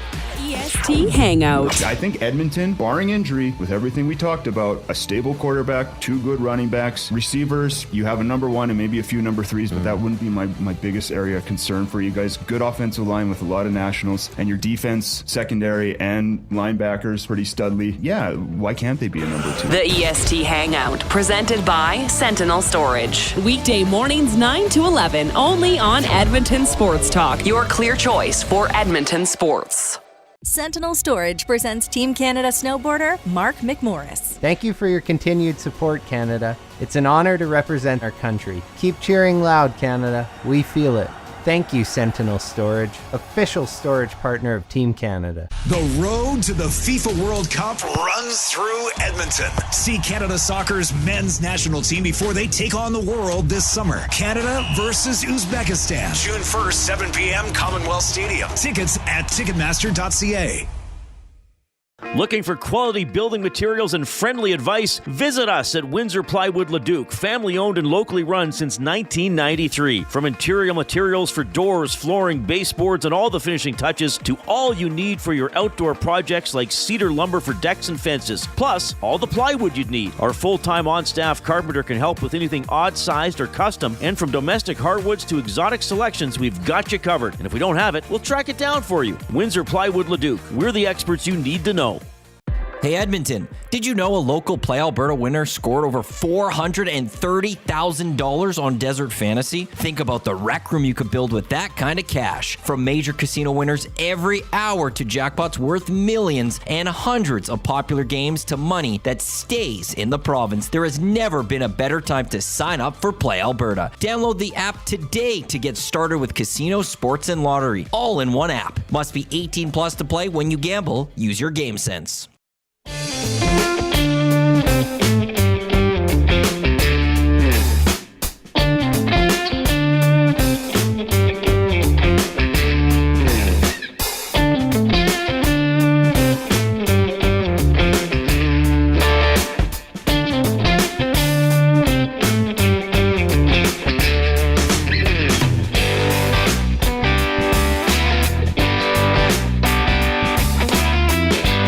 Hope you had a great weekend. We're rolling along here Monday, February 2nd at Edmonton Sports Talk, your clear choice for Edmonton sports, presented by Play Alberta.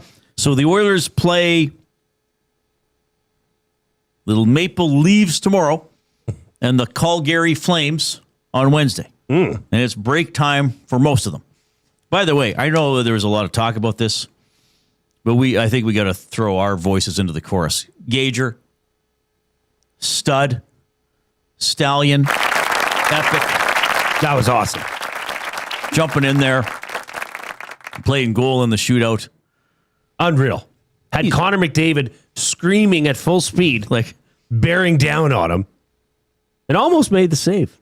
I'm very proud to call Joaquin Gage my friend. Not only my colleague, but the more I get to know the guy and the things he does. And he had a really cool father-daughter moment out of that. So just a great day for him. Very proud of you, buddy. That was awesome. Yeah, he's awesome. That's really cool.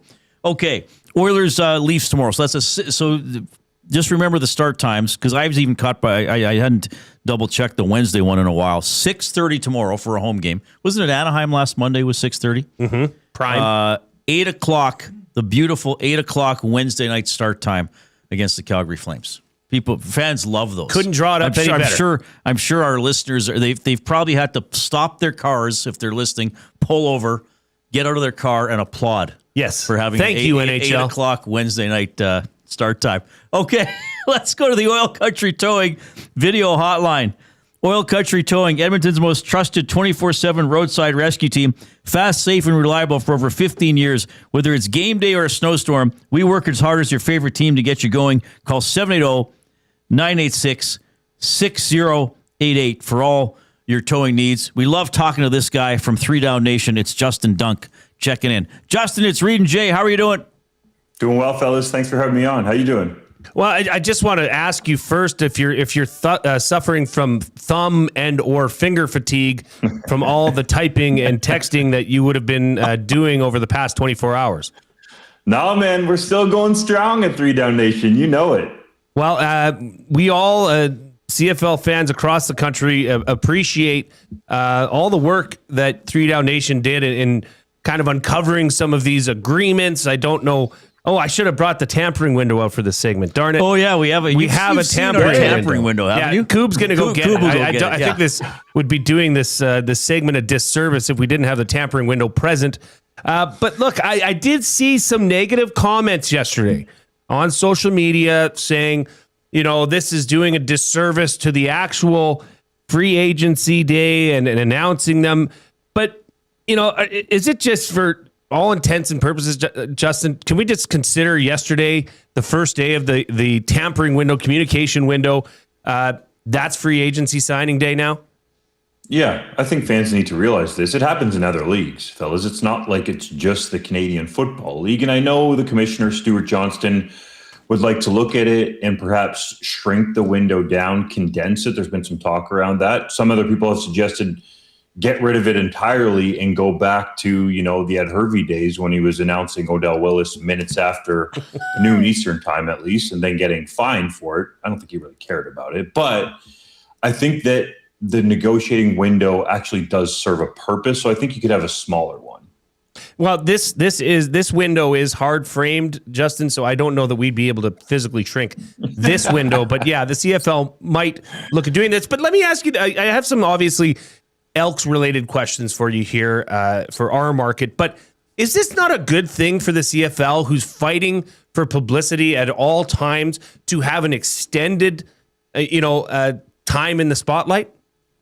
Yes, honestly, I do believe that. And our metrics at 3 Down Nation would show that. So to take you guys behind the scenes a little bit, usually in past years where there was just free agency, that first day would be the most trafficked day in the entire year, unless there was something absolutely absurd that had happened. But it was usually that day, sometimes day 2, depending on some of the names that were left or how many free agents there were, could be the number 2 day in the entire year.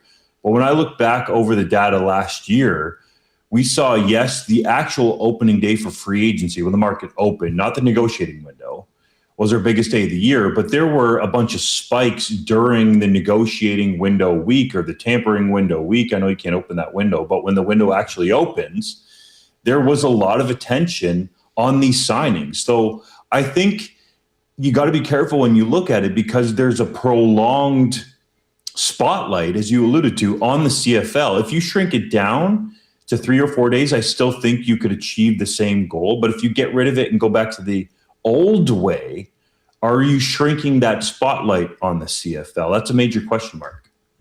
Well, let's look at what, I guess has been agreed to. Nothing's obviously official as of yet, but it would appear as though Elks GM Ed Hervey leaned into his experience as the general manager of the Hamilton Tiger Cats, agreeing to terms with 3 different offensive linemen. What are your thoughts on the O-line additions for the Elks?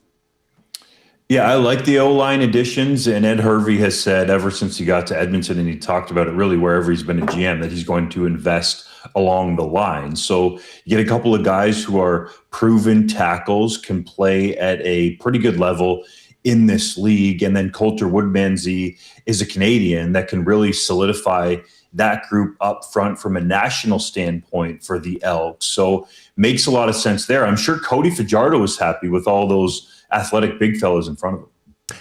Another name that is Trey Ford. It was announced that he'd be parting ways with this organization. Then the question went to, okay, who is somebody that's going to be brought in as a backup? And we had discussed it in saying, well, bringing in a backup's one thing, but trying to bring somebody in that could potentially be the face of this franchise moving forward. As Cody Fajardo was on a 1-year term, he made it very clear that it was a tough decision for him and his family to return this season. But what are your thoughts on the addition of Taylor Powell?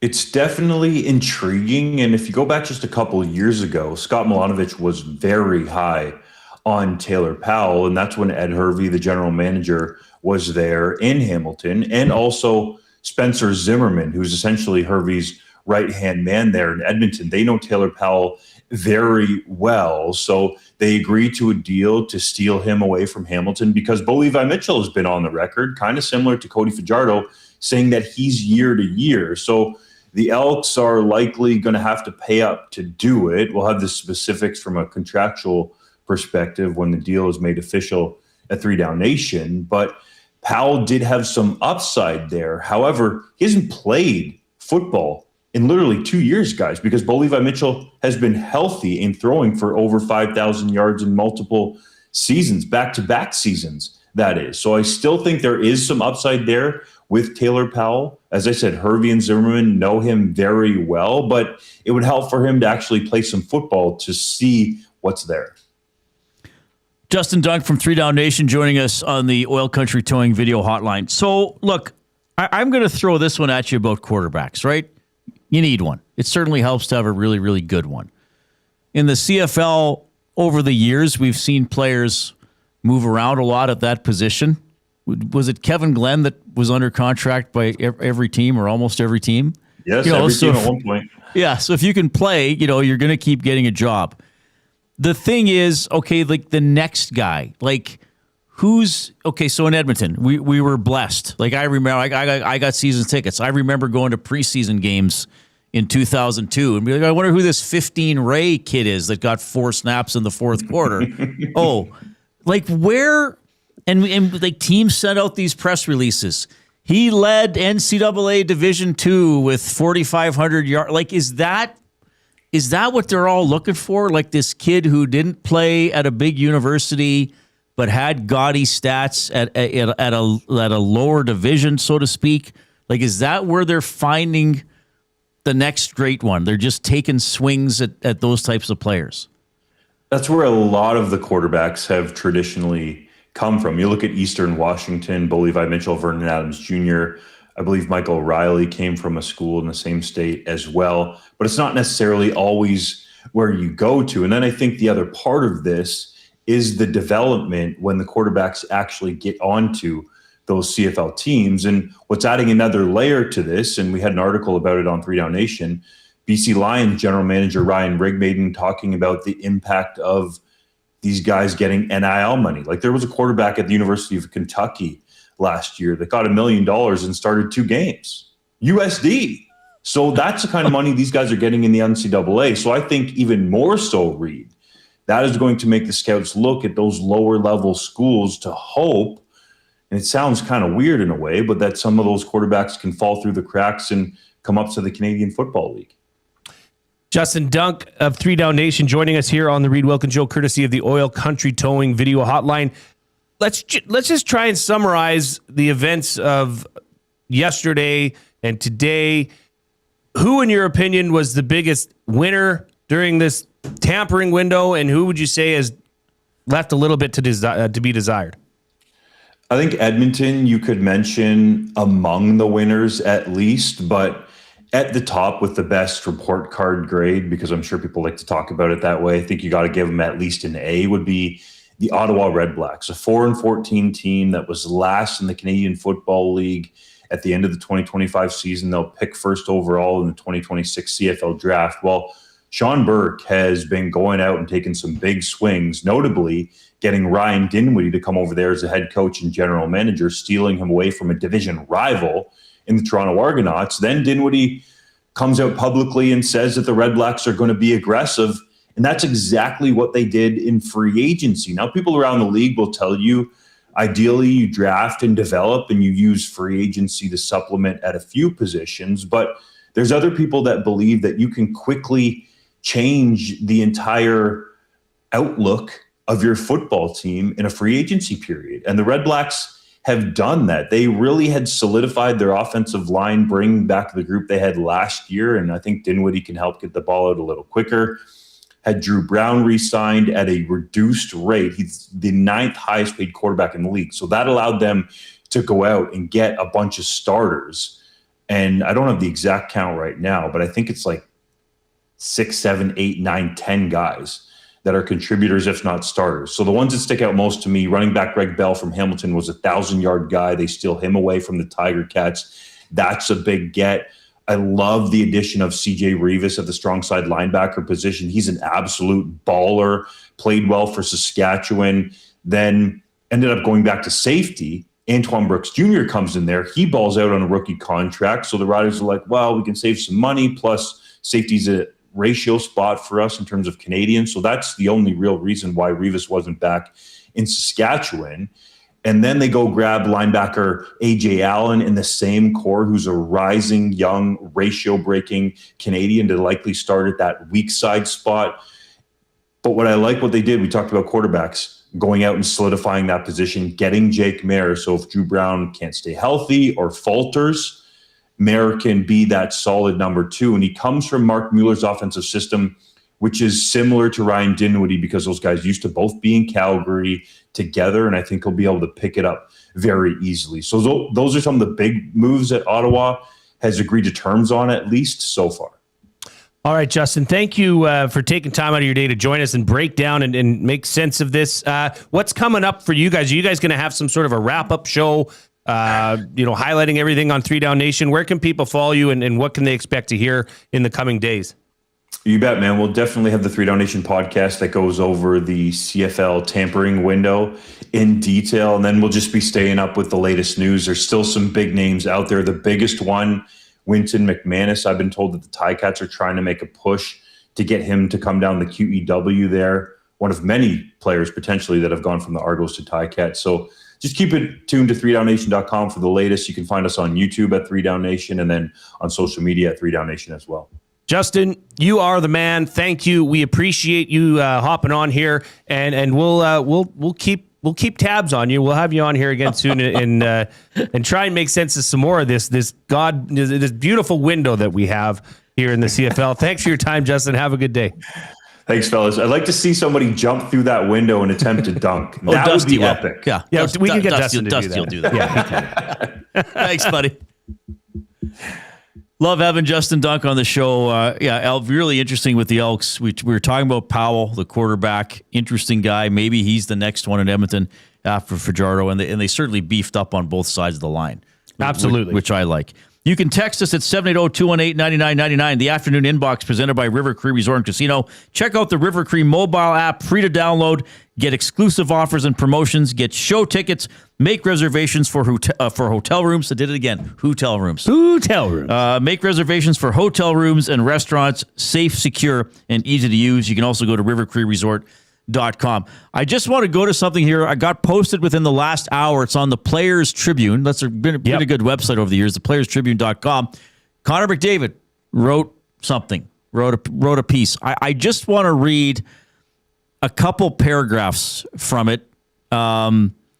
Just pretty interesting insight from a guy who doesn't always share a lot. So he has, he's shared more over the years, and he's been in the league 10 years, so you get to know him. But I want to read, it's a little further down in the article. Here it goes from Connor McDavid.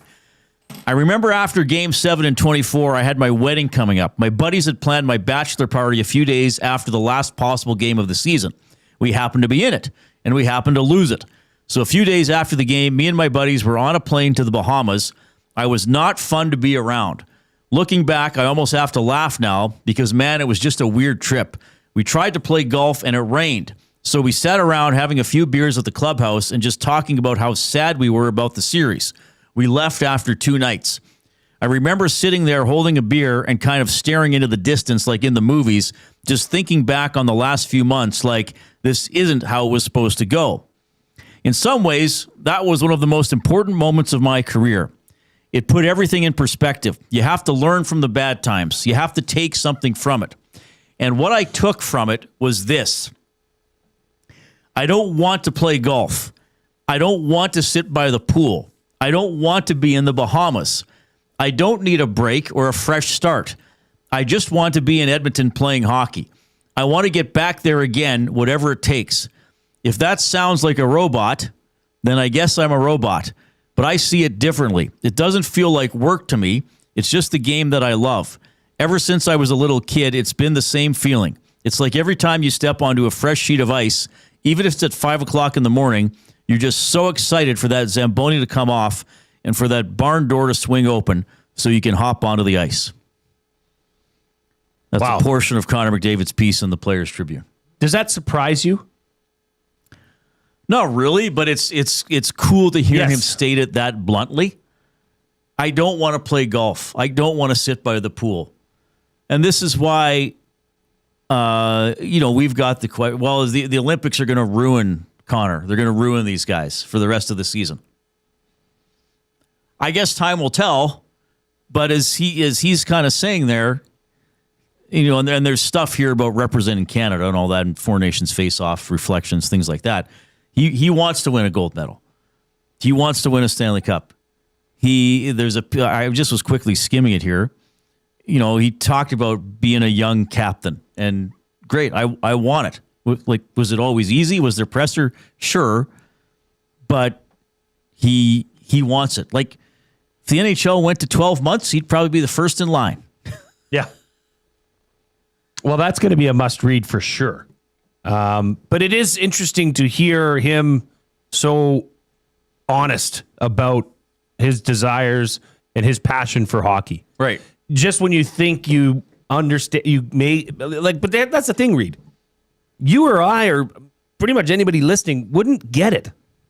Wouldn't understand what goes through his head and how competitive he is. And to be quite honest, elite athletes are. Well, I think Connor McDavid, and this doesn't apply to only athletes, but there would be, I think, Jay, a very small group of people on the planet who are doing what they love, are really basically obsessed about it, and don't think about ever doing anything else, and then are exceptionally good at it. Yeah. Like, I'm sure there are a lot of NHL players who really love hockey, but they're not the captains of their teams or automatically picked to their national team or all those types of things, right? So, I mean, he's a very, very exceptional person when it comes to that, right? But it's like, sometimes you and I will talk about books or movies, and we'll look somebody up and be like, oh, he's like 85 and he's still directing movies. Why doesn't he retire? Well, because passion. They don't want to sit by the pool, right? They want to see what they're doing. But it's a good piece. I'll have to sit down and maybe read a little more slowly, because I kind of started skimming it before the dunk came on. But that part that I read really stood out. But it's like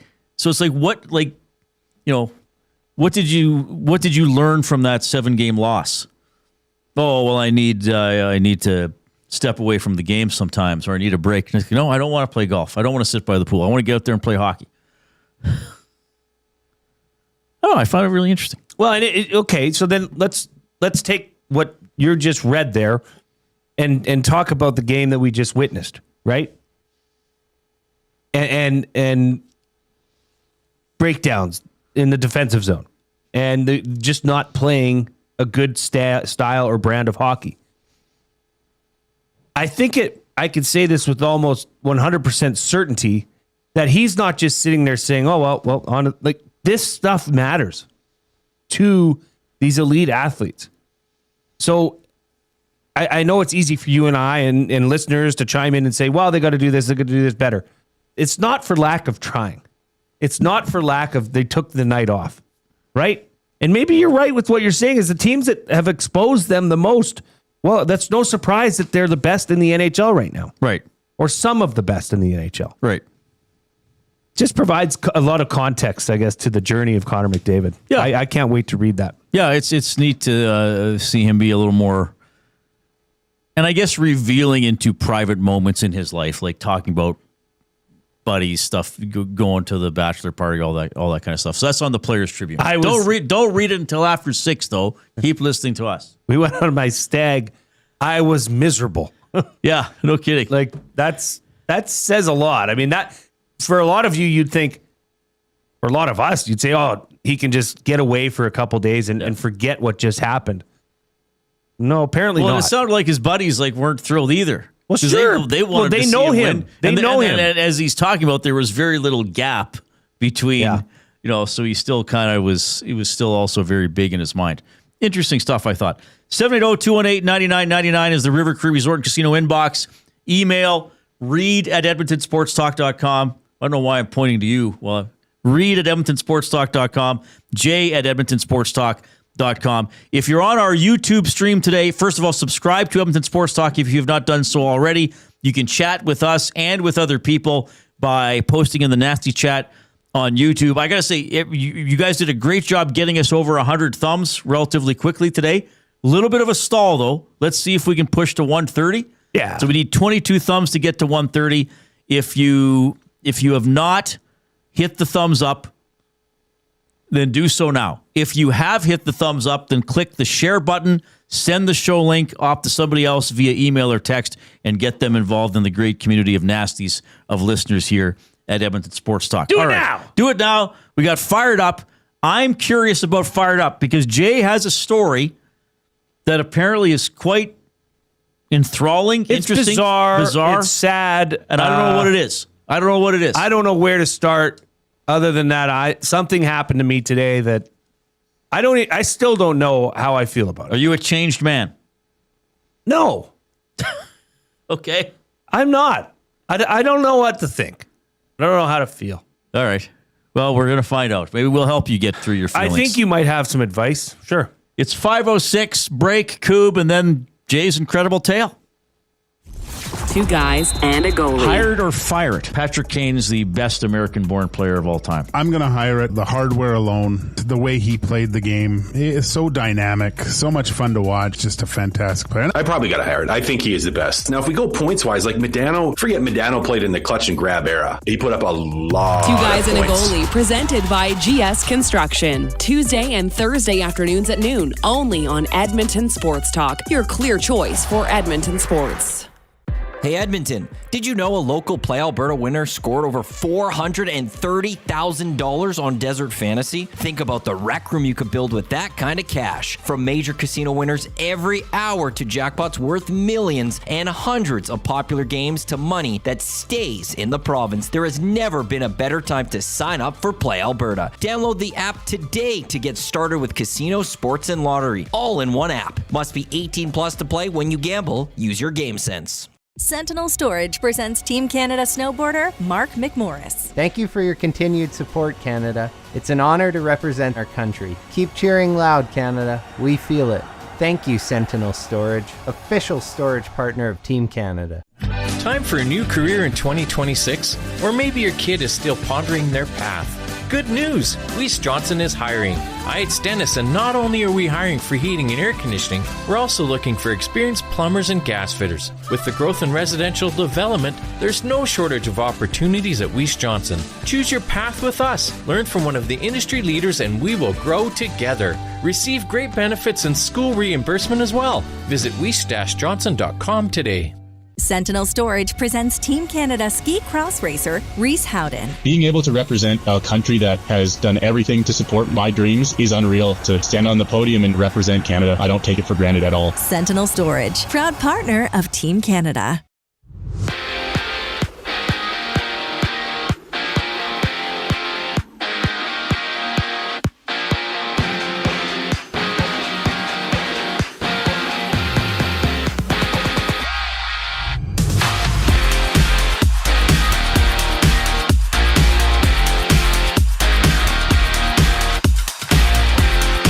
Edmonton's Calvin Pickard has cleared waivers after going 5-6-2 with an .871 save percentage for the Oilers this season. In other news, 27-year-old Atro Lepinen has signed a one-year, two-way contract extension with the Oilers. He's good for 20 points, 28 AHL games this season. And 10 games tonight, 3 games about to get underway, including the Senators taking on the Penguins. Later on, the Flames face the Maple Leafs. Toronto's Morgan Riley out through the Olympic break. He went down Saturday with an upper body injury against the Canucks. From Nashville, Predators general manager Barry Trotz will step down from his position, announcing his retirement this morning. Trotz will remain with the team until a replacement is hired. Down south, the Rams have signed general manager Les Snead and head coach Sean McVay, 2 multi-year contract extensions. And there's 3 games to go in the NBA. It's the Rockets and Pacers tipping off in just a moment, while the T-Wolves and Grizzlies hit the deck at 5:30. I'm Zachary Kubish. That was your Sports Update. Hour 3 of the Reid Wilkins Show starts right now.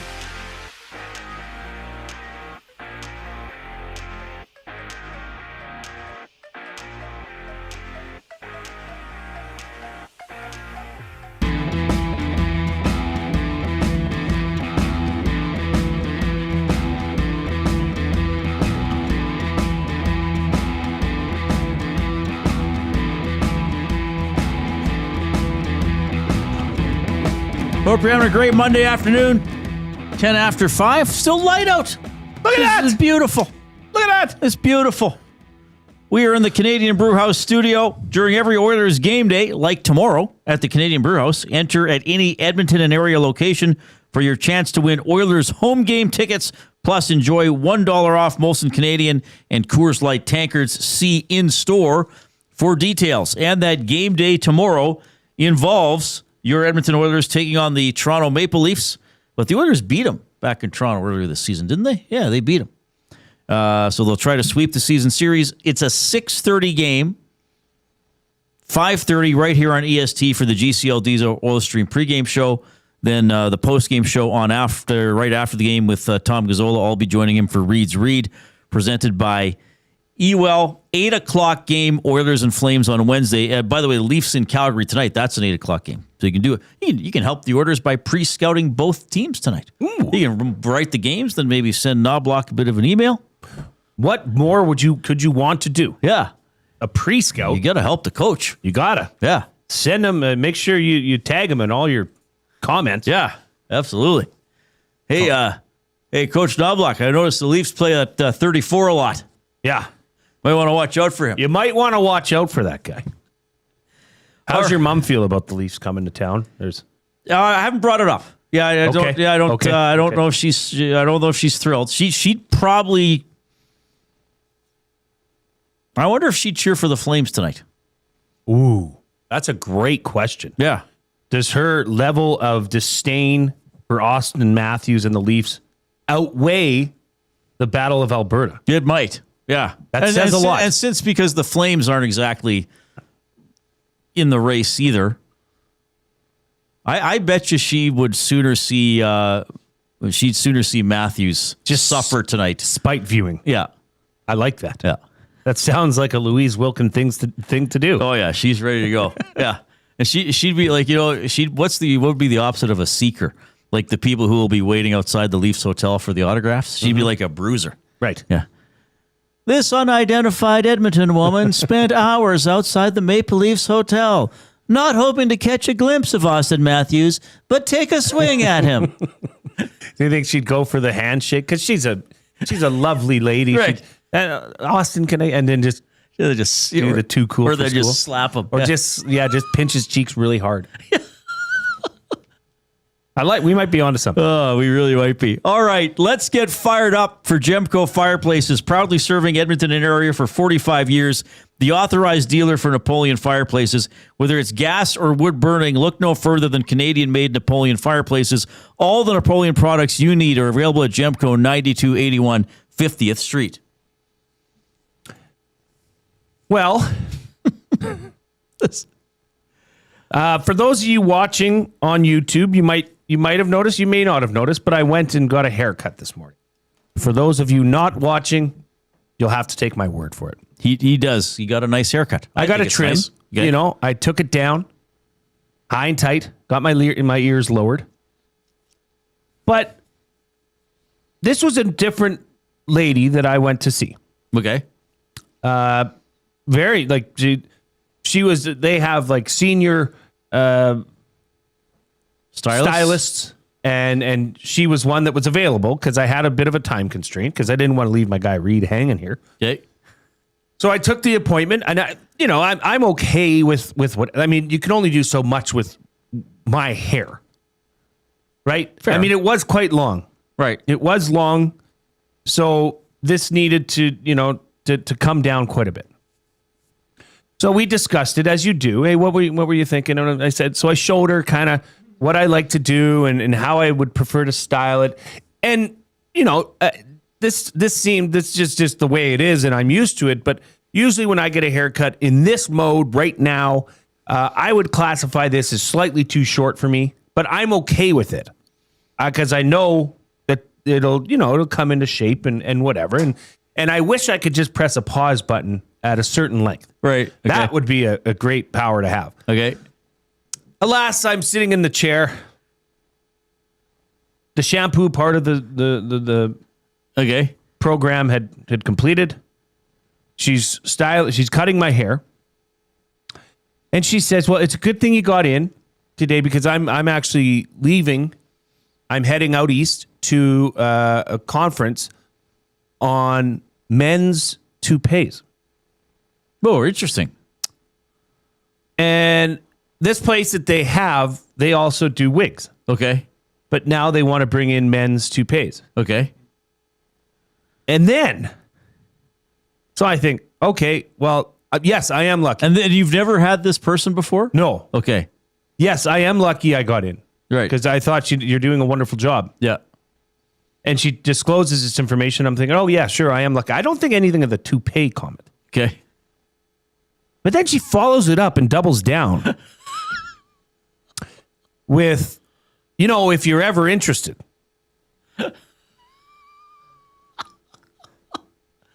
And I froze, Reid. I didn't know what to do. I'm going through my mind, and am I bald? Up like I can't see the top of my head. Am I? Is it bad? Is it no man's land up there? Like I know my hair was long, but I didn't think I was covering up, a giant bald spot. I know my hair is thinner than most, certainly than the Coobs. He's got a young, lush, full head of hair. Beautiful young man. And I just froze, and I had to think about it because what the hell just happened? Am I being sold a toupee? Right. Am I being led to a toupee? Right. Is this what it has become? And I'm looking at her, and I'm looking at my hair, and I see hair there. What is going on? What's happening? So I said to her, well, I've had a receding hairline and a thinner top since I was like 26. Okay. Like this is not, and you're not upset about. I'm trying to tell her like, hey, I know this is our first time, but you may think that things have, went off the deep end as soon as I turned 40. Well, no, this is me. This is Jay as for most of my married life. Right. And I thought, A, I'm going to fight for myself here and say, I don't think I need a toupee. But B, who says that? I mean, I understand the state of my hair, people. I'm not delusional. But do you think, Reid, I need a toupee? I do not, actually. No, I don't. I think that is a bold strategy to say to somebody that A, is not in the market for a toupee, and B, I wouldn't say that I look like I need a toupee. No, I wouldn't either. So I just was, Reid, honestly, I just sat in the rest of the haircut I was in sadness. I almost started crying. I didn't know what to do. I sat in my car and listened to The Crying Game on repeat for 10 minutes after the haircut. You listened to the movie? The song from The Crying Game. Oh, sorry. You know what I'm getting at. It was sad. It was a bad day for me. And I don't know why you would do that. Why would you say that? Well, maybe she thinks that toupees are a thing. Maybe she gets commission. Maybe she knew someone. I'm trying to think that got a toupee and it changed their confidence or their life. I don't know. But don't you have to have a landing strip for this toupee? Like, don't you need to be a cue ball prior to? Like, I guess not. I was thinking like the guy from who's the wig salesman in Goodfellas? Oh, I can't remember. But that guy's hair, or Costanza, where it's thick around the sides and there's nothing here. The classic. You've got male an area. You've got a spot where you could say, you you might need a toupee. You can always clean it up. Clean what up? Well, I mean, you could always make yourself look like a cue ball and get a toupee. I don't want to do that. But why why do that? I mean, that's the feature purpose of a toupee. People with toupees wish they had this much. Yeah, exactly. Yeah. And you're not, I mean, look, you're a middle-aged man. Correct. I would say this when we've known each other. So you have a receding hairline. Yes, Big and I'm deal. comfortable with it. I've noticed now sometimes when I see shots of myself, I appear to be developing a nice bald spot on the top of my head. It's called life. I really don't care. Yeah. But, you know, and truthfully, I'm taller than most people that I run into. Right. So you're never really getting a shot at what's really going on up there. So that's why I was a little, because she had front row seats. Yes. She saw what's going on. And so I immediately when I get home, I am going to be, you know, when your parents used to check you for ticks in your hair or lice, that's what my wife's going to be doing. And she's just, and I'm going to say, really? Is it that bad? I don't think it is, though. Like, for it to be the first time you've met this person as well, and to have her cut your hair, not that you even mentioned it or hinted towards it. Sure, you're at an establishment that sells wigs as well, but would you say it's mainly a hairdressing place, right? I think she was being nice. Maybe just, conversational about her little trip coming up. Maybe didn't work. Yeah, the delivery could have been addressed a little bit more, I guess, soft. Right. Southside Stoby says it fixes the receding hairline too. Maybe that's what she was getting at. But like, could always go to Turkey. But like you said, well, yeah, I know somebody that did do that, and I didn't think it was a problem to begin with. But some people are super sensitive about their hair. Yeah, I'm not. I'm comfortable in my own skin, and you know, I'm not that I've thrown in the towel or anything by any means, but like I'm not going out looking for chasing women and doing all these dating. Like, I've got a wife and 3 kids that love me for who I am. I don't need to change. I don't need that trash on my head. And no disrespect if you do, but I just don't need it right now. But come at me if this gets worse. Come at me if next time you go to see a haircut or I go to see you, you're cutting 20% less hair. Like, but even then you wouldn't care. But no, but then the opportunity to bring it up might present itself a little bit more. A noticeable change. But the first time, neat. Oh, come on. Yeah, at least get through the haircut and maybe try and hint at it a little bit after the fact. Bit of an awkward moment. Yeah. I'm sorry you had to go through that, Jay. Hey, Milne, that hairline's receding like the Oilers' defensive game. I wish you would have seen my face sitting in that chair, just like dumbfounded. It might have been what shocked. A way to take the conversation. My jaw might have hit the ground. Like it was so shocking to me. Well, I'm curious. So if you're forced to get a toupee of some sort, like what sort of hairstyle would you want to go for? You know, you want the orange man look, or you here's want the funny thing Kent? though. If I was to get a toupee, if I did develop the landing strip, it would look like this. This is what I would want to look like. Yeah, just fill it just in like a bit. you. So maybe a little thicker to someone sitting in level 400 if I'm down in the on the glass kind of thing. Well, and you don't want to get a toupee and get into a boxing ring.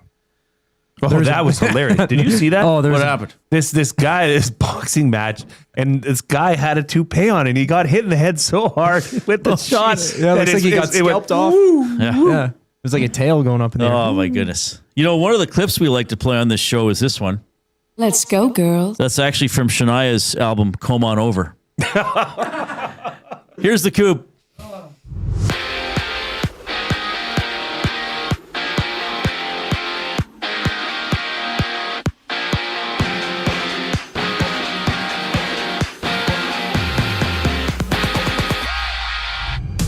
Calvin Pickard of the Oilers has cleared waivers with the 33-year-old posting an .871 save percentage through 16 games played with the Oilers this season. Elsewhere, Edmonton has re-upped Atro Lepin into a 1-year, 2-way contract extension. The 27-year-old has 20 points in 28 AHL games this season. Meanwhile, 63-year-old Barry Trotz has announced his retirement and will step down as the Predators general manager once the franchise hires a replacement. And 10 games at ice level, 3 of which are live. The Penguins up 1-0 over the Senators midway through the opening frame. At that same time, it's the Panthers with a 2-0 lead over the Sabres. In Toronto, they visit Calgary at 8 o'clock. Calgary's Zane Parekh returns to the lineup for the first time since mid-November, while Morgan Riley of the Leafs has been ruled out until after the Olympic break with an upper body injury he sustained Saturday against the Canucks. Over to the NBA. 1 game's live. The Rockets down 22-18 against the Pacers nearing the end of the opening quarter. And at 5:30, it's the Timberwolves tipping off with the Grizzlies. The Reid Wilkins Show returns after the break. I'm Zachary Kubish, keeping you up to date. The Oil Stream. Since the Jari Skinner trade, the Oilers are blank. That was December 7th? It was December 12th, I think. December 12th. Good. Not great. Better? Worse? The same? Slightly better. So I have the numbers here. Okay. Pre-trade, they had a .565 winning percentage. Post-trade, they have a .576. The Oil Stream, presented by Boston Pizza. Monday, Wednesday, and Friday afternoons at noon. Only on Edmonton Sports Talk. Your clear choice for Edmonton sports. Edmonton, be part of history. Support Canada Soccer's men's national team as they battle Uzbekistan in the final send-off series ahead of the FIFA World Cup. Monday, June 1st at 7 p.m. at Commonwealth Stadium. Tickets on sale now at Ticketmaster.ca. Hey Edmonton, did you know a local Play Alberta winner scored over $430,000 on Desert Fantasy? Think about the rec room you could build with that kind of cash. From major casino winners every hour to jackpots worth millions and hundreds of popular games to money that stays in the province. There has never been a better time to sign up for Play Alberta. Download the app today to get started with casino, sports, and lottery. All in one app. Must be 18 plus to play. When you gamble, use your game sense. You already know where you should go to watch the big game. Where else but River Cree Resort and Casino?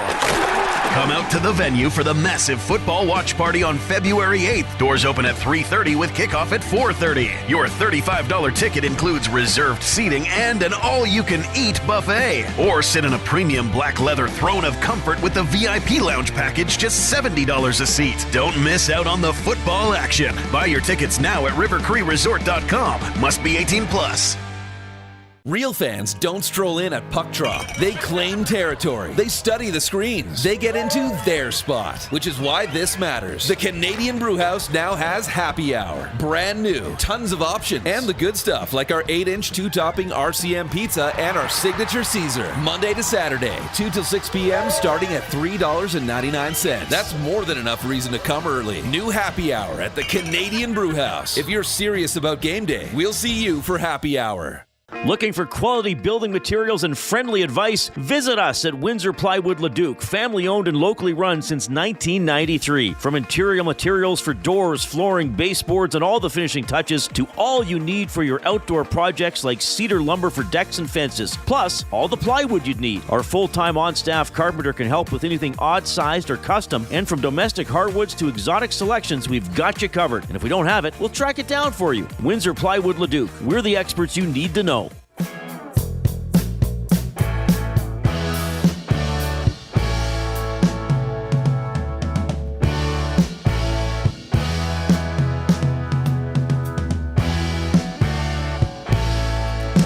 Good to have you tuning in this afternoon. Oilers and Leafs tomorrow. Calvin Pickard has cleared waivers. Oilers closing out this 8-game homestand. They are 4-3 so far, and then closing out their pre-Olympic schedule Wednesday. That'll be an 8 o'clock game against the Calgary Flames. Draisaitl, McDavid wearing some Olympic gear at practice today. I guess they got to start breaking that in for the big tournament coming up. 780-218-9999. That is how you text the afternoon inbox. It's powered by River Cree Resort and Casino, which is turning 20 this year, celebrating until October 26th. Now, that's a birthday party.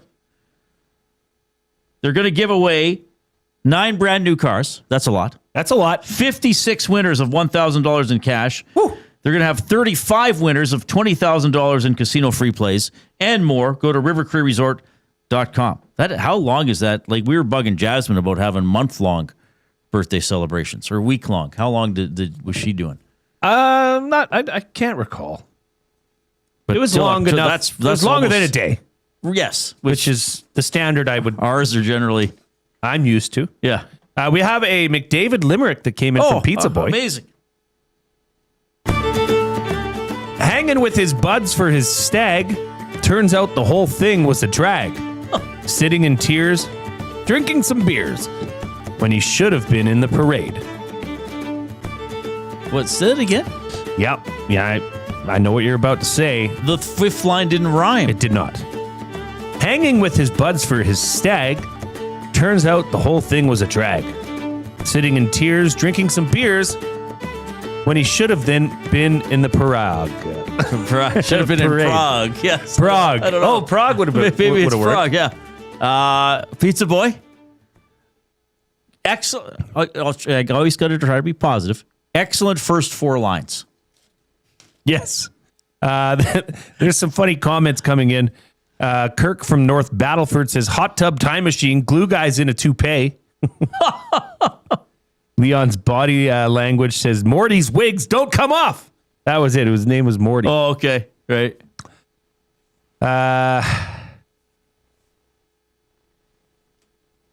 Okay. Oh, what was that, a naughty one? It's good you're comfortable in your own skin. Apparently you have a lot of it on top of your head. Thank you, the real Slim Davy. He also adds, what was the tip like after that? I still tipped. And Deaky Sparks says, that barber, she says, I can't understand why I don't get tipped well. I got a limerick here from Les. Now look, guys. I have to be blunt here. Stop the music. The quality of the limericks. The quality of the limericks need to improve.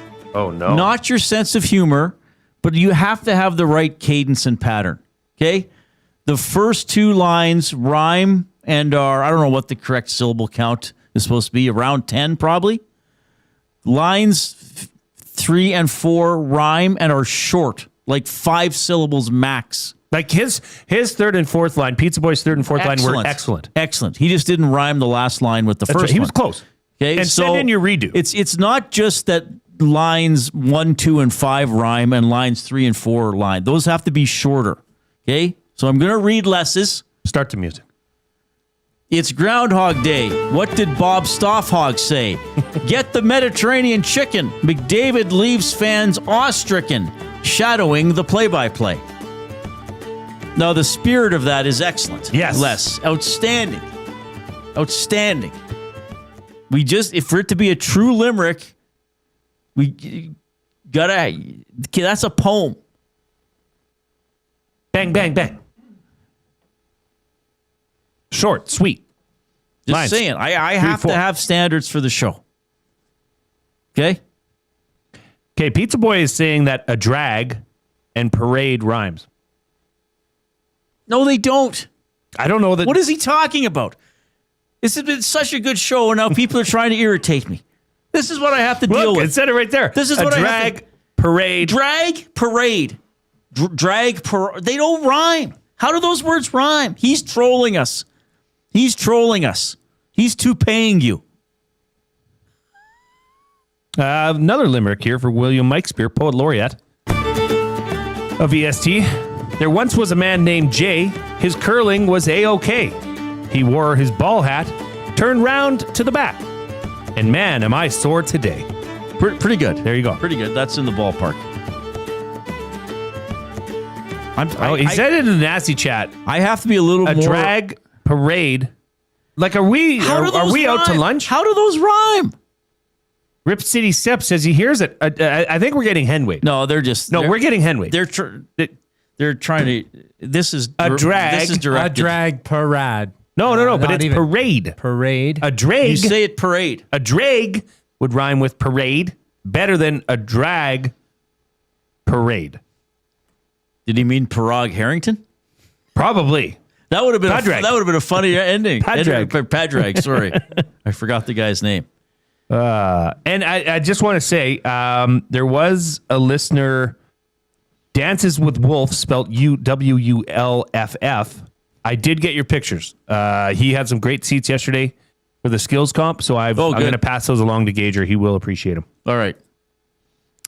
We need 6 thumbs to get to 130. That would be pretty good. Silent G and silent D makes it totally rhyme. Okay, well. A draw, parade. But it's parade. It'd be parade. That's changing the words. That wouldn't even be the same word. I mean, limericks are supposed to be funny, but they're supposed to be readable in a way that's understandable. Oh, my goodness. I don't think we can let this hen weighing go. We can't let this continue. And the limericks, again, guys, I know it's fun, but you can't just rhyme the first, second, and fifth lines. Don't do this to my guy Reid. It's Monday. No, it's been a great show. We have to have standards in the English language. We're being told drag, and parade rhyme. I'm getting told I need a toupee. I mean, this is a mystical Monday. Right. So here's good old Wikipedia. A limerick is written in a 5-line. Well, then I don't know what these types of trimeters are. It has a strict rhyme scheme of AABBA, in which the first, second, and fifth lines rhyme, while the third and fourth lines are shorter and share a different rhyme. Please adhere to that standard. Otherwise, you're writing a poem. Well, a limerick's a type of poem. Don't even. Well, it is. Just like Manhattan's an island. Time for buying or selling for Damon Bunting, a consistent top-producing realtor in the greater Edmonton area for over 18 years. He and his team would love to help you find that right home or make the move from your current home. Community-driven, he understands what it takes to make a difference in our city. Check him out, DamonBunting.com, or Instagram handle, Damon Bunting Real Estate. Okay, I got one for you, Reid. Okay, good. I have one for you, or more. 2017 was the last season that the Elks had a winning record. That was 12-6. Since then, they've got 9-9, 8-10, 3-11, 4-14, 4-14, 7-11, 7-11. Buying or selling the Elks over 8.5 wins this season. Oh, I'll buy. Why not be optimistic? Why not? Why not? Right? I mean, they'd have to win 2 more games than last year. I do think they've done some good things with the roster. I do think the continuity will help. Why not? I think Iwanek thinks they can get to 10. Well, I would hope so. I'd hope they could get to 18. Well, that would be fantastic. That'd be amazing. Yeah, look, I think last year was a little bit of a feeling out period for this team, this organization. They had so much turnover. This is now going to be, for the most part, back-to-back seasons where the leadership group, the coaching staff is intact. Yeah. That means a lot. Right. And you have a starting quarterback coming back that played starting quarterback last year. Right. Right? You've got who I think might be a top candidate for MOP in the CFL this year in Justin Rankin. You've upgraded your defensive line. You've made improvements to your offensive line and depth. You've added a number 1 receiver target. I mean, everything they're doing now happens because Ed Hervey had a year to look at this team and say, here's what I thought we needed. Well, it turns out we may have had some of that in-house, and I'm talking about the D-line. Right. They didn't need all those changes last year. Right. But it takes some time to figure things out. So I think this year, yeah, I would expect bigger things. Yeah, I hope they got a better team. Can't get worse, right? Abuski says, Reid and Jay, my favorite part of the show is how your first names rhyme. That's good. That's pretty fun. Abuski's had a good day in the Nasty chat. 3 thumbs away from 130. Let's at least get there. If you haven't given us the thumbs up on YouTube, please do it immediately. Buying or selling. Now, the reason I bring this up is because the Blue Jays are going to put up a statue of Joe Carter, right? Okay. So, here in Edmonton, we have a statue of Wayne Gretzky outside Rogers Place. It used to be outside Rexall, the Coliseum, whatever you want to call it, Northlands. Skyreach Center. Buying or selling. The next statue of a sports figure in Edmonton should be of Claire Drake. Whoa.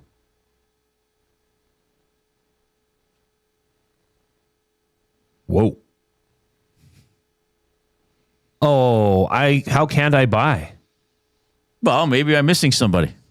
Well, okay. I think you could easily suggest that on campus or at or near the Claire Drake Arena or outside the entryway between sub and the arena. Right. I think a Claire Drake's, foot up on a bench. Yeah. Scolding somebody or I never even Why thought is there of not that. a statue of Claire Why is Drake there not a already? statue I of called Claire the U of A earlier today. I was like, you guys have a statue of Claire Drake? They do not. So then here's the other question though. If you were to put a statue outside of Commonwealth Stadium, who would it be of? You can pick one person. One person? Yeah. Oh, wow. Okay.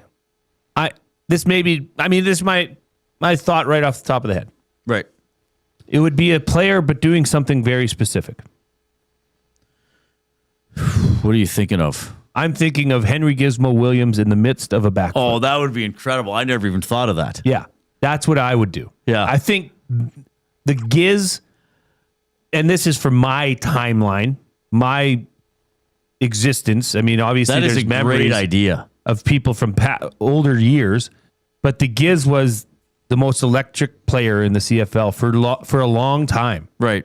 Like he did this. He was he wasn't here for 2 years. But he was a return specialist, and he had that for a long time. Yeah. But can you imagine Giz in the midst and that of statue? Like, oh yeah, that would be pretty cool. And they'd have to figure out how to prop him up so he. Oh, that's a great idea, Jay. That would be a good one. Because I was thinking, okay, Moon. Do you go back to Jackie Parker or Normie Kwong? Well, that's the thing. Like, but Giz mid, like upside down. So people are taking pictures by this statue, and you can even pose under his head in the space between. That is a great idea. Well, you should work in marketing. I should. Or sales. I bet you could sell a couch. I could sell a couch to somebody that has one. That is an awesome idea, Jay. We gotta make this happen. We gotta talk. We gotta talk to Mike or Curry. Yeah, I gotta call Christopher Morris. Can you imagine that? Meet by the Giz statue, and he's like doing it on a flip. Well, it's funny they don't have a statue. Like, we're not a big statue town. Maybe it's too cold. Everybody else is doing statues. It would just have to be done proper. Like, right. I don't need a 4 foot by 4 foot miniature statue of Giz.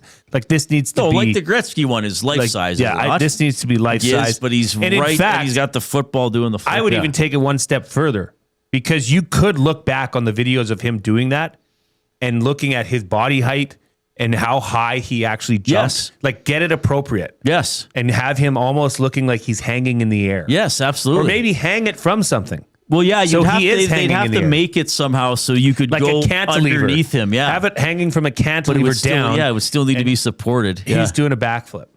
That is a great idea. Let's do it. What about outside of Remax Field? That's a tough one, eh? Ooh, Devon White? Yeah, he's coming to speak. Did you see that? No, I didn't. In May, yeah. Outside of Remax Field. I don't know if there's somebody that would really... Yeah. I don't know. Jose Canseco. What about Giambi? Yeah, I don't know. Salmon, Kittle. I don't know if there's somebody where like we got to build a statue. Patrick Mahomes. His dad played here. As a chief. Yeah. That's a great idea with the Giz statue mid-flip. You're a genius. Thank you. Yeah, just maybe, worry about covering up on top. I'm joking. Well, speaking of which, before we get out, we do have another one, a limerick about People my are probably hair. mad at me now. No. Mike, outside of Edmonton, there once was a fellow named Jay whose scalp was a desert, they say. Reid started to fret, the standards aren't met, and the listeners can't rhyme round a hairpiece anyway. Pretty good. Not bad. That's pretty good. That one's not bad. Edmonton Sports Talk presented by Play Alberta. Why limit your choices when you can have it all? Play Alberta, your go-to app for casino games, sports betting, and lottery, all in one place. With easy access to real money games, you can enjoy everything Alberta has to offer right at your fingertips. Download Play Alberta now and start playing today. All right. We're over 130 thumbs on YouTube, but if you haven't clicked, please do so. Let's see how much gravy we can pour on ourselves here. Words of the day for the Edmonton Public Library next.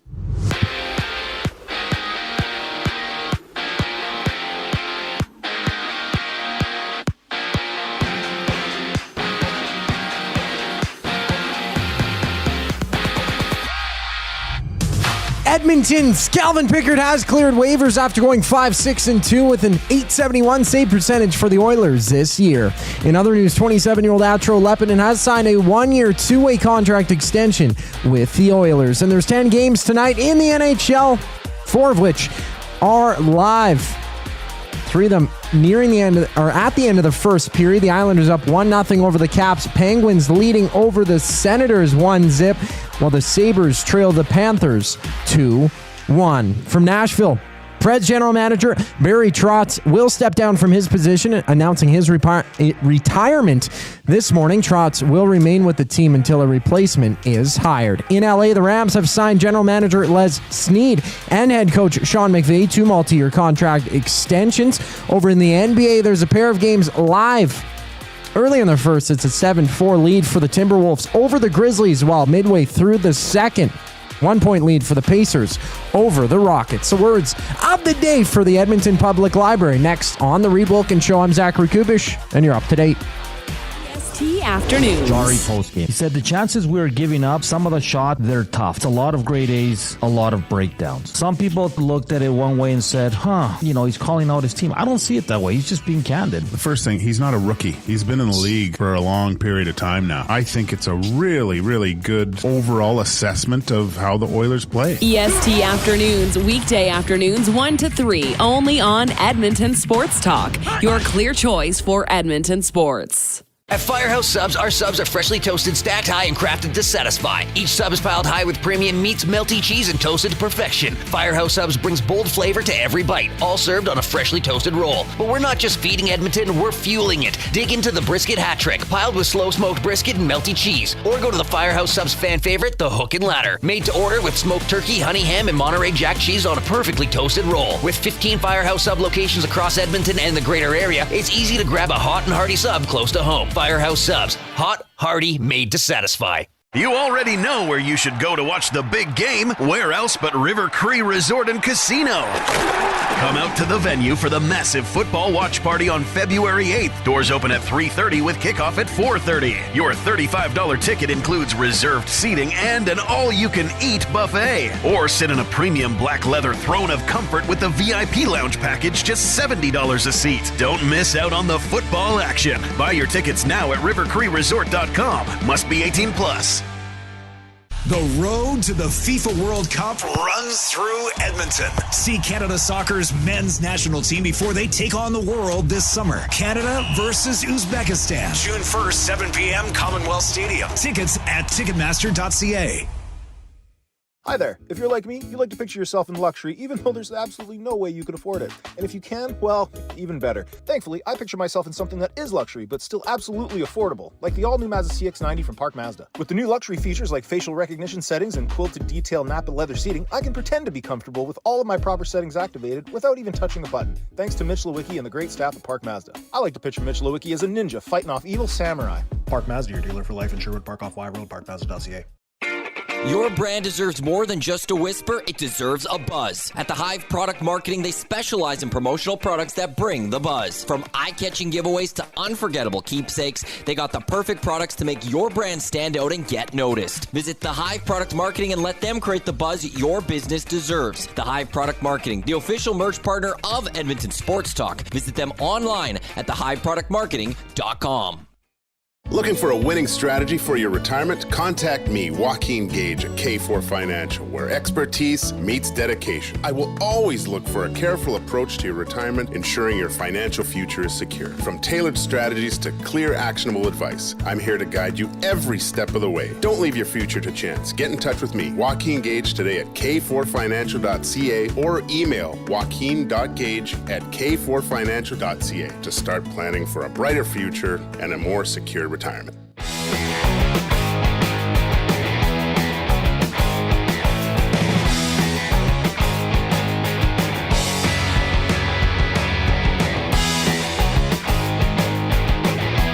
Welcome back to the Reid Wilkins Show with Jay Milne right here on Edmonton Sports Talk as we take you to the top of the hour.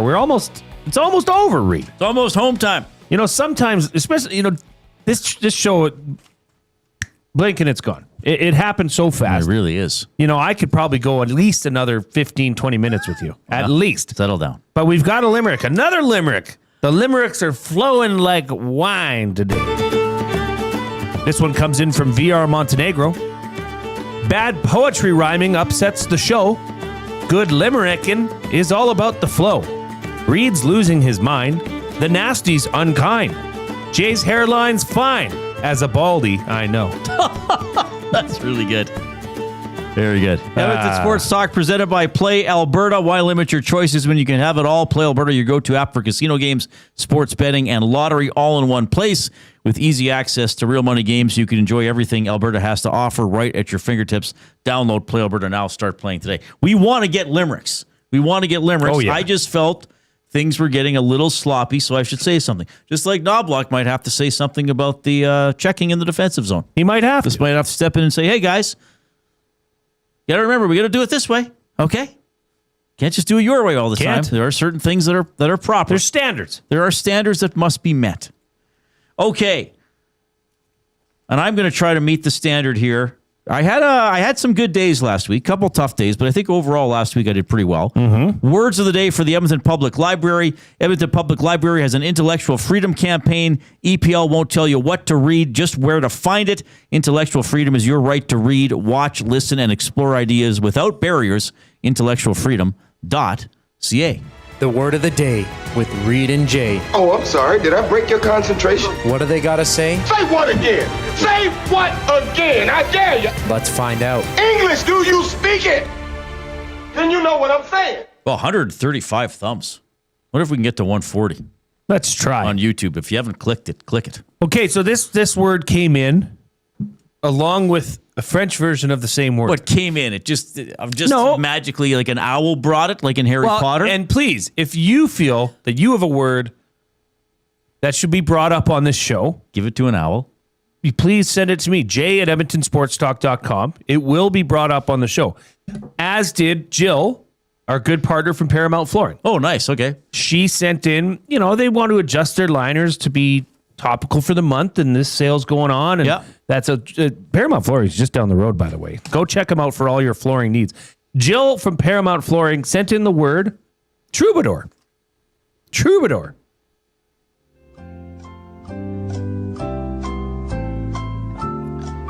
Trubador. Troubadour. Troubadour.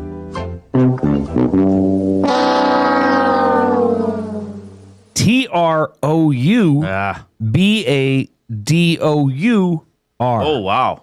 I missed a bunch of letters. Door. I oversimplified it. You did. Is this some sort of a traveling performer? You were reaching for the success noise before you even heard my whole definition. I thought for sure you'll know what this is. How close was I to the exact that Jill gave, the exact definition that Jill gave? Well, it's a person who writes and performs songs. Oh, not necessarily traveling, though. I always thought, I always think of a troubadour like somebody that's out on the road. Yeah, but maybe that's not accurate, though. Plying their maybe I don't deserve a musical full point. career. Yeah, you do. Troubadour. I don't know if I was specific enough. 1 for 2. Jury's in. A troubadour was a composer and performer of old Occitan lyric poetry during the High Middle Ages.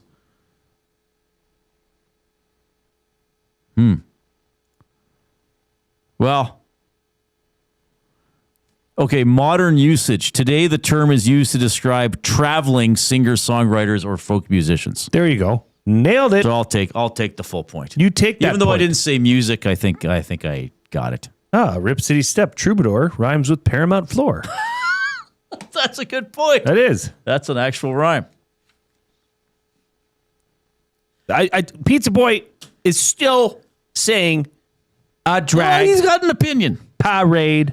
Then you're going to have to send us the audio. You're going to have to send us the audio of you rapping. Please, because I know. If you want us to read a lyric that when we read it won't rhyme, then you have to record yourself and send it in. Like Eminem, I saw him. He did this thing on 60 Minutes, and they did a rap on the fly. Right. And he rhymed bored with orange, and he's like, "My orange is bored." Well, door hinge and or hinge They actually rhyme the way that you say it. But it's a way you can say it, and you can't do that with parade. You can't trust us to do unusual No, we rhymes are not rappers. Your way, Pizza Boy. Ice Cube might be able to decipher it, but not Reid and Jay. No. We're just middle-aging men that need toupees. Kubena Rube. Are we doing a second word? Second word of the day. We got to okay, we got to go. Prescience. Prescience. Prescience. Prescience. Wow. Is this sort of is this basically foresight?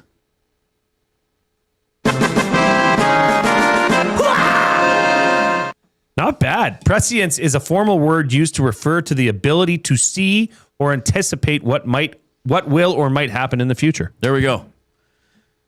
Okay. Pizza Boy, send us an audio clip. Yes, record yourself saying it so it rhymes. All right, 6 a.m. our live stream resumes with the Nielsen Show. You can also get that show from 6 to 9 on 95.7 Cruise FM. We'll get you ready for the Oilers and the Leafs all day long here on EST. On behalf of Zachary Kubish at the technical desk and the glue guy Jason Milne, I'm Reid Wilkins. Have a pleasant evening.